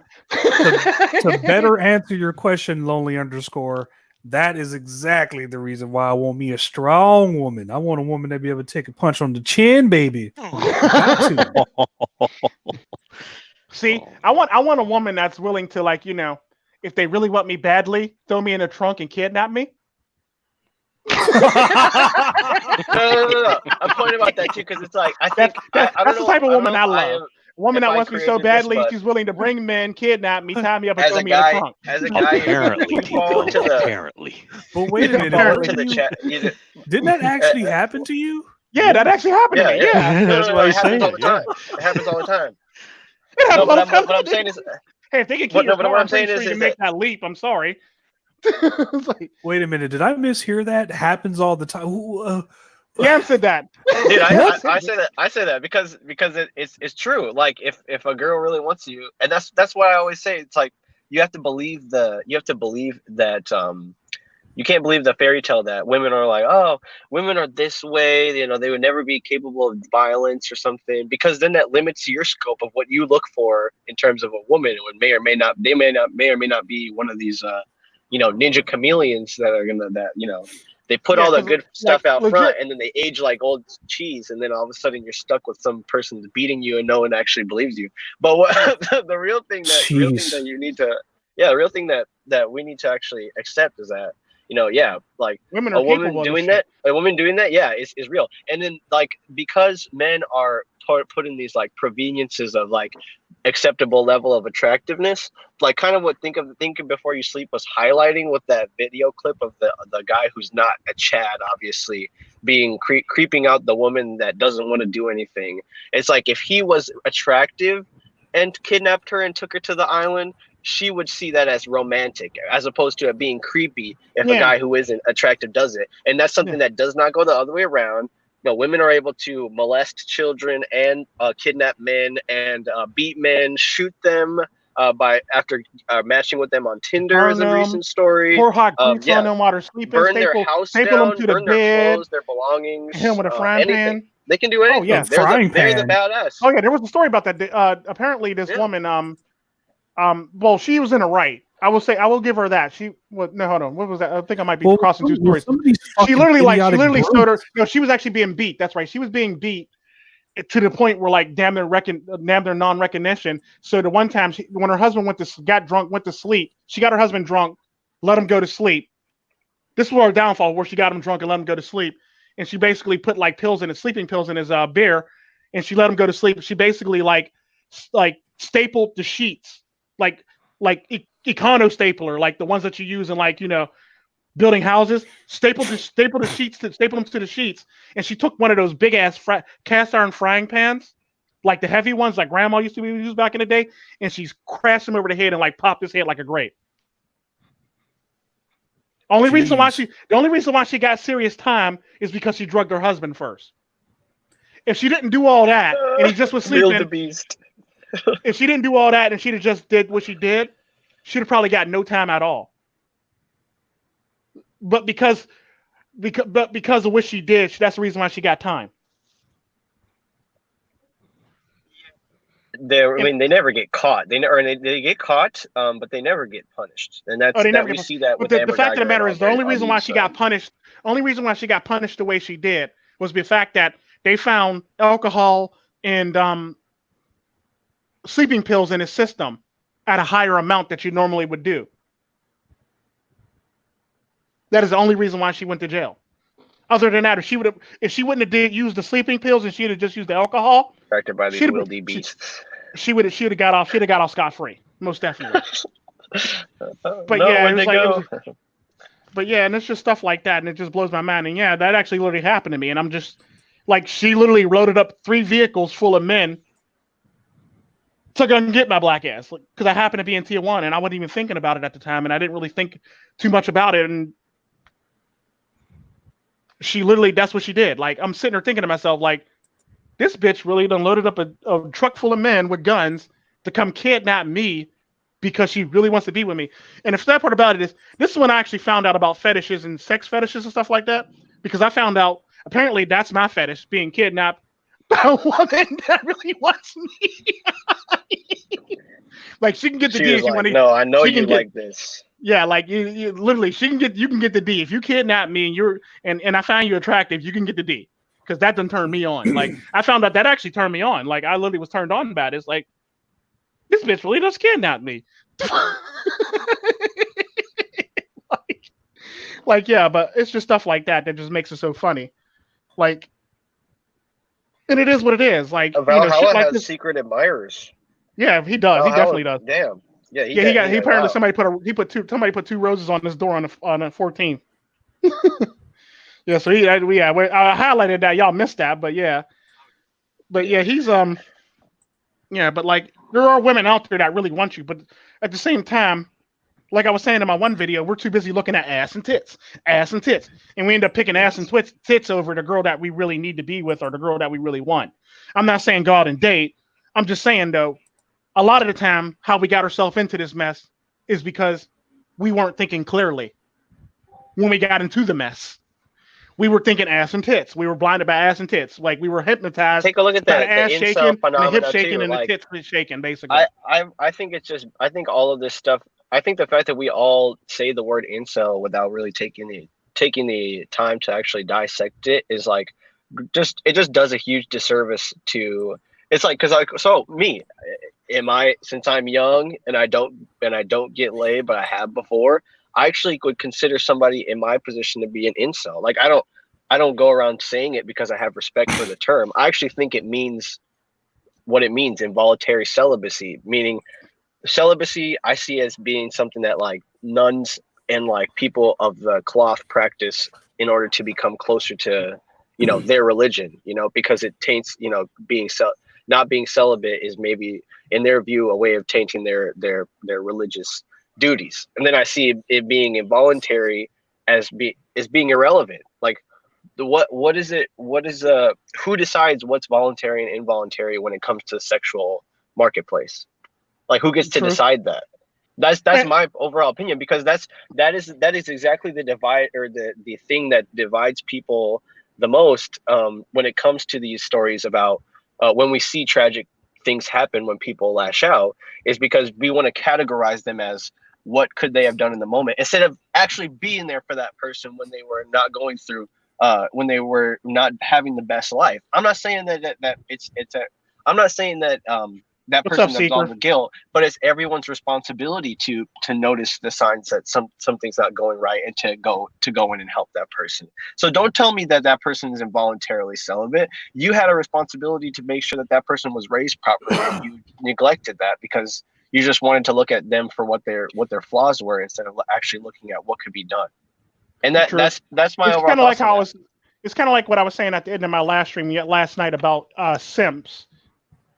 they're basically 2-3 steps away from being the broken man who we drag like into the going manosphere, into who's nihilism talking and about being committing crazy. suicide. The same thing goes for I believe that incels are basically simps that didn't make it to the broken phase, so they went a different direction basically, and now they're nihilistic. I somewhat well, don't. no. I think a lot of incels have more. You look at the way that they think in terms of like romantic love and stuff, and you say this person actually has hope for finding a companion, whereas like you see somebody who's red pilled, who looks at women in this very, unilateral logical way, and you say like that person is more likely to, if that person were to fall off and not have support, that person's more likely of doing bad stuff than a person who has like just this in a naive romanticism of the sexual because when you the think difference in my opinion is that like a person who's been red pilled has the experience and has actually been through it. I honestly, in my you personal probably book, don't see incels as having any sort of sexual experience whatsoever. Well, the thing is that I think incel to me is a mindset that they would want a lot of men to believe because of the mere fact that you, as a man, despite how you look, despite how you could put in the work to can't be placed anywhere sexually as a man. You can't, like, a woman is a different story, but like because they're the gatekeepers of the sex. But as a guy, that's not you can't true be put though. into... That's not entirely true, because look at someone like Patrice O'Neal. Okay, I always use him as an example. Okay, he's a big fat dude. He wasn't the best looking dude in the world. Okay, but his girl was hot as shit. He figured out a way, regardless of whether he had to go down to Brazil and pay for it or not, he figured out a way to, because the truth is what woman out there is really teaching you about sex? They are relying on you to teach them about sex. Yeah, they are the prize in the grand scheme of things, but in nature, overall, when you look out in nature, like the birds, right? The men are the prize. Exactly. That's in the grand scheme of things. Look at the lions. The lions have the manes. They have, like, in nature, men are the valued fucking beauty because they have to be to get the woman. That rule still applies between humans. The only difference is that beauty-wise, women are the ones to be desired. Men, on the other hand, still have to upkeep our game because women don't, again, they don't, like, a lot of these Instagram thoughts, they don't know what the fuck they're doing in the bedroom. No idea, no clue. Stiff as a fucking board. They have no idea what they're doing. Yeah. Like I made a video about that. Like, you got women that think they, like, they're shaking their ass and they're popping it and dropping it on a dance floor, but they get in the bedroom, they're like stiff as a board, or they look like pogo sticks on top of you. They need validation, just like was just dropping it like it's hot in the bathroom. You can move your hips in the club, but all of a sudden you get to the bedroom because she practiced for that shit. She didn't. She knows how. She knows she wants to get a man with money. My volume. I want to say, just because, like, well, if she's really well practiced at something, it's to make up for something else that is lacking. Oh yeah, definitely, always for women. So if she is practiced, it's because in her mind's eye, she knows that just being there is not going to cut it for her, and that's the reason. That's for a lot. You also got to take consideration too. Women are like raccoons for the most part, or squirrels. It's squirrels, raccoons, ones that like the shiny shit. I forget which animal it is, but you know what I mean. But like basically, they learn a certain skill. They basically learn a certain skill so they can basically better market themselves better as women. Yeah, now, unfortunately, women's skills are basically looking pretty and dancing and gyrating their hips for the most part. Like, who are the better at having sex? Fucking hookers and porn stars, because that is what they need to require them to get any kind of anything, money, sex, men. But for these fucking trad thoughts, or these wannabe thought are on fucking Twitch and Instagram and all that shit, these hoes, all they need is to look pretty. Yeah. And men will throw money at them for just looking pretty. They haven't gotten past the, oh shit, I need to, because in today's world, women don't need to do shit. They don't need to do a damn, because the simps will give them money for just simply showing their feet. I agree with Valhalla 100%. I was gonna highlight. Sorry, that but too, go ahead, because, sir. Yeah. Go ahead, Sherm. I agree with Valhalla. But I'm reading the same comment too, and that's I believe that to the fullest. I believe that there is no incel because all it really takes is the man to philosophize why he should get good pussy. Once he does that, everything else kind of falls into place. But you have to have that confidence, whatever that is. For Patrice O'Neal, it was the fact that he was funny. For you, it might be something different, but funny humor, it drops panties pretty fast, nigga. I'm just simply saying, being funny really helps. Yeah, it definitely does. I agree 100%. Because, like I always say, like when I made those 2 videos about incels, I'll get some. Well, you look ugly. You can't get a girl anyway. I'm with the Cartel Princess. She looks good. I made a video about her. Everybody's seen her. I'm pretty sure I can get a woman. And in your case, and you just basically destroyed your own argument with calling me ugly and the fact that I got a girlfriend. So how do you? So now what's your comeback for that? Well, and they bitch up and they get quiet real quick, and it's like, and then that's why I don't believe in this whole incel bullshit. If you believe that you're an incel, if it does exist, it's all just it's all about the mindset. It's all about the mindset. It's all just like it's the precursor to you actually figuring out how to market yourself, make yourself more. Because like I look at it like this, and another thing I always, if that is what you want, because I always looked at it like this: if your so-called philosophy is so right, then how did I get all the women that I got in my lifetime? Because technically, by your philosophy, I'm ugly, motherfucker, and I should be an incel. Yeah, that's why I don't. But I've shaming tactic of where you get your. I've pretty much been with the women that I've been with, and I've had the women I've been with. So by your philosophy, your philosophy is flawed. Seeker, do you know why that is? It's because ugly dudes don't have. We have to diversify our income. We don't have. We're not. Like, some ugly dudes might not be 6 feet. Some ugly dudes might not have those Denzel Washington or whoever the hot motherfucker is nowadays might not have those features. So he has to figure out a way. And that's, of course, if that man wants to, because you also have to understand it's a mindset. So if you really want pussy, it has to be in your confidence to be able to get it. And working on you. To quote Dennis. Yeah. Be the success that you want.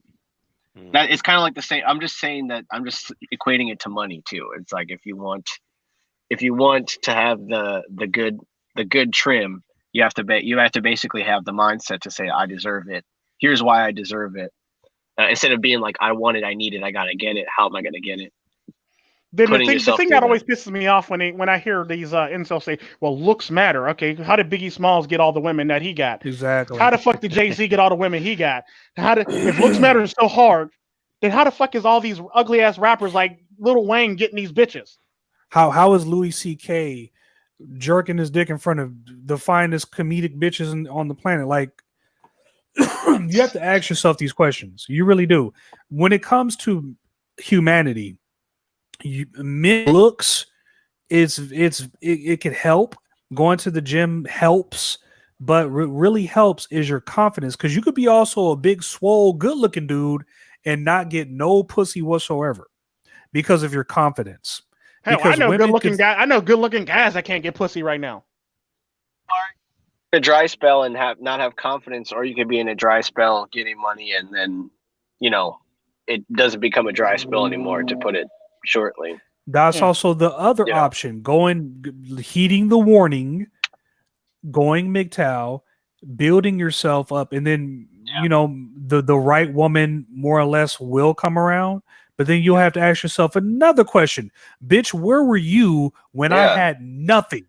True story. Yeah, do I want attention from that kind of that caliber of woman? That's something that people don't. That people when people say when I hear it from, I usually hear that from the same people that say men exist to serve women, or they ego up you when you say that you're avoiding women by saying you'll get there eventually. Don't worry, the right woman will come along. It's like we're not talking about the same things. You and I are both. We're really not. I'm talking about improving myself. You're talking about denigrating myself to get at the first sign of attention, of female attention. We're talking about two completely different things. Let's be specific. You know, I'm coming at this from I want somebody who's enthusiastic about me kind of thing, and you're saying be more enthusiastic and put yourself out there more, and you'll get rewarded. And it's like, I don't want to get rewarded with some like pity sex. That's like the truth. I don't know. Seeker is saying there, that's why some women, especially in this world, not like they have a fucking choice. That's why they are dating down. Yeah. Hell, like a good example of that is Pablo Escobar wasn't the most attractive guy, but he still got bitches. Think about that. Yeah. You had to bring Pablo Escobar into this. I didn't mean to, but it just was one of them things where it's like, fuck it, I bought it up before, might as well, and I'll take the chance if somebody's always a big fan of his. But like he literally got bitches. Think about that. He got bitches. Hell, what a good example of that is Pablo's sitting in jail right now. El Chapo's not the tallest man in the world. El Chapo's not the tallest man in the world, but he still got bitches. He still got bitches. And I think El Chapo's only 5'6", if that. He's still getting bitches. Hell, he got bitches sending money. He got bitches putting money on his books right now. Think about that shit. Like, I mean, people always say stupid shit. Well, it's the height, it's this, it's that. No, El Chapo's still getting bitches, and he's not tall. like, think about that shit. No, I think El Chapo got 9 baby mamas and shit. Come on, they're telling people who don't have a choice that they do have a choice, and while it's not necessarily detrimental to tell men to go out and experience more, it is detrimental to tell them to gaslight them into thinking like the people that certain people left you for certain reasons, and to not actually think through your own life, constantly. It's something I do. I mean, but just like overall, it's definitely not helpful to tell somebody who shouldn't be focusing on women and stuff because you're not in a position to, that anything's possible. Like that's just like pie in the sky. And the sad part about that is, like I always say, like it's like people get so disenfranchised with getting the girl. Nobody ever talks about keeping the bitch. You're all about getting a girl. Okay, everybody's getting girls. Okay, now how do you keep the bitch? Think about that shit. It's the same thing with women. Like most women, they want the wedding, but they don't want the marriage. Yeah, that's pretty much feminism. They want all these rights and they want all these benefits, but then on top of that, they also want the 1950s wife style, but they don't want the 1950s wife work. They want all this shit and more. Basically, that's basically what feminism is. They want the traditionalism plus all this other great cash and prizes, but they don't want to put in the work to do it. Absolutely not. I think that's the main issue. Again, it goes back to women are not men. The simps and the betas are not going to hold them accountable like they would hold a man accountable. So there's a lot of women who are going to feel the necessity to act out and lash out without anyone correcting them. There's a lot of bitches right now who walk around saying the dumbest shit I have ever heard in my entire life. The reason why they say that dumb shit is because no man has ever pulled them to the side and said, look, lady with big titties that I'm clearly staring at, you are saying some dumb shit. But because you got some big old titties, I'm going to completely ignore that, and I'm just going to look at your titties. Yeah, because I'll verbally check a woman in a heartbeat. I don't care who you are. I don't care if you're Nancy Pelosi. I don't give a fuck if you're AOC. I don't give a fuck who you are. I don't care if you got big titties. I will verbally check a woman in a heartbeat. I don't care. And it's sad. Like, and people don't do it. And people go, well, Tico, I think you were being too mean. No, the fuck I wasn't. Bitch needed to hear it. Kind of like that one meme with the chick, the little girl from the Cosby Show. Like if I ain't got nothing nice to say, don't say nothing at all. But sometimes bitches need to hear the truth. Sometimes. It is what it is. Like sometimes bitches need to hear the truth, and it might hurt their feelings, but sometimes they got to hear it. Like I don't care. I've always said like, and people say, well, would you do that to your daughters? Yes, I do. I do them to them quite often when they get too full of themselves. I let them know how I feel about them. I'm not scared to admit that. Why Hell, should you hide? I once said in a live stream, many live streams, if my daughter Talia was a boy, I would knee her in the chest and throw her in the bushes because she's a condescending prick. And I tell her that too. If you were a boy, I would knee you in the chest and throw you in the bushes. But why are you supposed to hide how you feel? I think that's also another problem, is that we're a society of not only men but women who hide the truth about things because we're afraid of what other people are going to say. And a lot of the people who don't have anything mindful to say, they just don't give a fuck. They seem perfectly inclined to saying whatever they want. So I'm like, in this world of, don't give a fuck. I mean, I'd be respectful where respect is able. I like to treat others like I want to be treated. But if bitches is acting crazy, then nigga, you acting crazy. Same thing if niggas is doing it. For real. And the sad part about it is men always got that in place where we can check each other. A man would always check another man for the most part. No matter what, let it be a simp or let it be Chad or Tyrone. A man's always going to check another man. But what's not going to happen is a woman checking another woman checking another woman. Or a man checking a woman. Feminized man staying in a relationship with an over-domineering woman and putting her in her place. That's something that like a male never actually experience if he doesn't actually have the cultural heritage and like the awareness of how he relates to himself to understand he's not to be treated that way. And instead, he usually runs away from that kind of dynamic and never actually truly experiences what it's like to have sovereignty in a successful relationship. Because what you see a lot now is like guys will settle for just pumping and dumping a 6 on Tinder if that's what gives them power. But it's a false sense of power because they're going after the lowest class of women in the easiest of pools to search for without any competition. It's like they're texting these women out of the blue in order to bang them. And then they think that that's a win.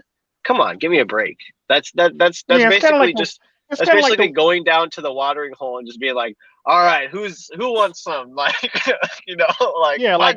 sharing the same fucking cup, drinking alcohol out of the same fucking cup with everybody at the bar. But it's kind of like what I was talking. This one dude was trying to gloat about, sleeping with strippers. I go, strippers are the lowest form of people to have sex with. You might as well just stick your dick. And you might as well just I'll give you a petri dish that got chlamydia on it. You might as well stick your dick on this thing. That's exactly how I feel about strippers and that's literally how I feel about strippers. I'm banging these young strippers. Okay, yeah. Stick your dick on this Club Ciela plate real quick and tell me how you feel. That's exactly how I view you, like a big ass. I view strippers like a big ass petri dish. Even though bartenders too. Because I see the nuance of that, I can realize also that like most men they get their, I think you said it once, Tico, like they get their STDs or they get their STIs or whatever from their first sexual experience. So like a lot of times, like if a guy wants to get sex through or tries to subvert the system, that's gonna get him an STD or it's gonna get him get a woman pregnant with child support or something. Yeah. People don't like that. They want to see you following the way everyone else does. So if your woman is not does not have a tattoo, she's not not sexually promiscuous, she's a virgin or this, that, or the other, they want to say, well, no, you can't verify that for a fact because I can't have that be real right now. I need to believe that everybody is tainted. Yeah, and it's sad because, like I always said, and people always say, well, what type of relationship do you have with the cartel princess? The cartel princess is a very strong-willed woman. Like I said, if that bitch is willing to kidnap me and throw me in a trunk, all because she wants to be with me, how do you think she really is? So I'm not obviously doing anything against her will. And she doesn't, every now and again, she might try to oppose her will, but I'll look at her like she's crazy and just shrug my shoulders and go, huh, okay, whatever. And I'll go back onto what I'm doing, basically, because that's the type of person I am. And I think that's why she likes me, for the fact that I go, yeah, that's nice. Back to this anime. like legit. And that's exactly how I operate when it comes to when people try to impose their will over me. I basically go, that's nice, and I go back to what I'm doing. And like, I'm that nonchalant when it comes to stuff like that. And I don't really care if you're going to try to impose your will for no reason whatsoever or because you think you can. That's not how it works around me. I really don't care. And it's sad. Shit. What It's happened? been 3 hours already. Yeah, I know, right? Oh man. Well, I don't know if you're gonna have this next weekend, but hopefully the weekend after next, I'll be able to join you again. Okay, I'll make a note of it the weekend after next. Let me know if you're cool. Yeah, absolutely. All right, then, Yeah. boss man. Everybody in the chat, everybody who was on the panel, I thank you guys very much, and hopefully I'll see you again next time, Tico. All right, you too. Anytime. It's All right, always a Sherm. pleasure having you, Sherm. Oh, thank you, man. Thank you for having me. Thank you for showing up. No problem. All right, peace out, guys. All right, peace out. See you, man. Peace See out, ya. Double I. And I guess, do you want to end it, Double I, or you want to keep on going? Yeah. Or No, I think somebody we've called me. wrapped That's up. what. Yeah, that's why I decked out. But I'm gonna go probably shower and get ready for dinner here. But really like the ability to talk on here and share my viewpoints, hear everybody else's viewpoints. That's what the show's about, buddy. that's what it's about. Yeah. It All was about awesome. I'm viewpoints learning so and much. earning and learning so much. You're the one teaching motherfuckers right now. Yeah, you know what? I appreciate you. I'm learning about I'm serious. I myself. appreciate you. I'm learning what I know. It's the thing about being young. It's like I can say I'm learning while I'm teaching because that's literally the environment that I live in. Is that everyone shuns me because they think that I don't have the ability to speak for myself. The reason why I don't is because I know that it would piss too many people off, and so I let them gaslight me, and this is the result. Is that I get on here and I actually say what's on my mind, and I can actually reach out or reach people. But in reality, if you put a face to what I have to say, and then you put me in an environment where everyone is just feminized and in this mindset of being indoctrinated, they literally treat me like absolute garbage. So it's nice to be in the thing about it. with This is the you reason guys. why I always have you on my panel. This is why I include you as my panel for the most part. This is the reason why this channel is even remotely this channel, because of you and Double I and whenever Menace can make it, basically. Like, so it is what it is. So without you guys, basically, it would just be a regular old run-of-the-mill thing for the most part. So this is the reason why I got y'all, always call y'all my panel for the most part. So I owe Group effort. a lot of my success to you guys, because like when I ask a question, just because it's my channel, I need your input because you're my panel. Like, No, it's a group effort, my friend. yeah, and it's really it's literally a group effort. So I wouldn't be you don't be shocked if you see like something from Double I or something from Yam on my channel, basically, because that's my panel. This channel is owed to them for the most part. So yeah, I mean, don't get me wrong, I do have some skin in the game, but at the end of the day, this channel right here, this one that I'm doing right now with this Tico Trend, well, it used to be called Tico Trend live stream, is dedicated to, owed to these guys for the most part. Red Pill Radio couldn't make it, but whenever he gets back, he will be a part of it too. So yeah. I appreciate that, Tico. I do. I appreciate it. Yeah, allowing a platform for people, it's never been done in this way before. So yeah, and that's really saying something. Yeah. Paving the road, my friend. He's paving. I'm trying to, but like it's all about like that's why, because I always said like if I can't get at least two of y'all on the show, then this show can't happen. Because I'm at least need two of y'all, because I'm gonna need basically one. I'm gonna need somebody to veto my vote when I go too far off the rails. It's like, Tico, that was too far, nigga. It's like basically. So I'm gonna need the third person to vote basically when I say, oh, we should do this, and one person goes, yeah, we should do this, and the other person goes, no, we shouldn't do this. It's like, okay, yeah, now we gotta retake a vote again. Like, but that's why you don't have to have an uneven number amount of people, like because Red Pill Radio, you, Yam, Double I, and Menace. Basically, then there's me. Like, I need. There's always going to be something uneven. That way, we can vote and be like, maybe that's a bit too far. Got it. Bit too far. But yeah, it's just we got a lot on the plate too in terms of our group. We still have to establish the Patriarch News Network from America's DeVille's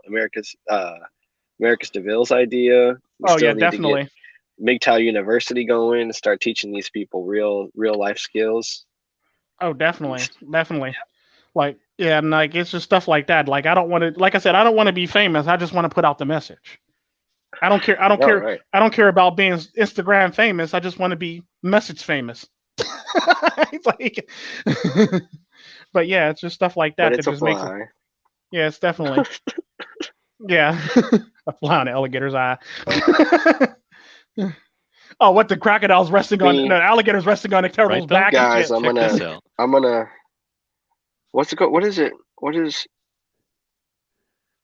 Yeah, but it's just funny like that. But like, yeah, I guess because Yam's leaving, I guess we're going to pretty much call it for the most part. Yeah, let's call it. Yeah, I'm gonna get out of here anyway on this side. But yeah, I mean. Yeah, I mean, me and Double I can hear the show, but like, I would feel bad leaving Yam out. And Menace is sleeping right now. If I get left out of anything, I'll hear it at the end. So. It's time to retire. We'll hear about it in the backfield if we leave him out. He would tell us about ourselves. Now I got to catch him on the last night. Y'all left me out. Like, good night. All right, gentlemen. All right, y'all have a good night, and I'll let Double I pretty much do the outro. I don't have an outro this time around, but I've been trying to throw you guys some good wildlife while I was in the chat. I like that. I enjoyed that a lot. Yeah, the wildebeest. Did you see that one drowning? Yeah, I've seen that. That was crazy. Yeah, that was crazy right there. Look at this guy. He's looking at me. Yeah, the alligator definitely looking at you. Thanks. I'd like to thank everybody who joined the stream. Thank you, Valhalla. Thank you, ESP. I'm mad at Aaron Ruben for not showing up after he asked me to do a live stream in the midst of everything. But I appreciate everybody showing. I appreciate everybody showing up. That was a good stream. It was a good live stream. Yeah, it was definitely a good stream. I actually enjoyed it. I enjoyed having double I, Sherm, Yam, and MGTOW Menace on basically. I would love to have more people in the comments on in a future later date and time, like your Valhallas, your Seekers, your ESP Power, and people along the lines of that. And if MGTOW Life ever stops riding his Harley long enough, I would like to have him on the show.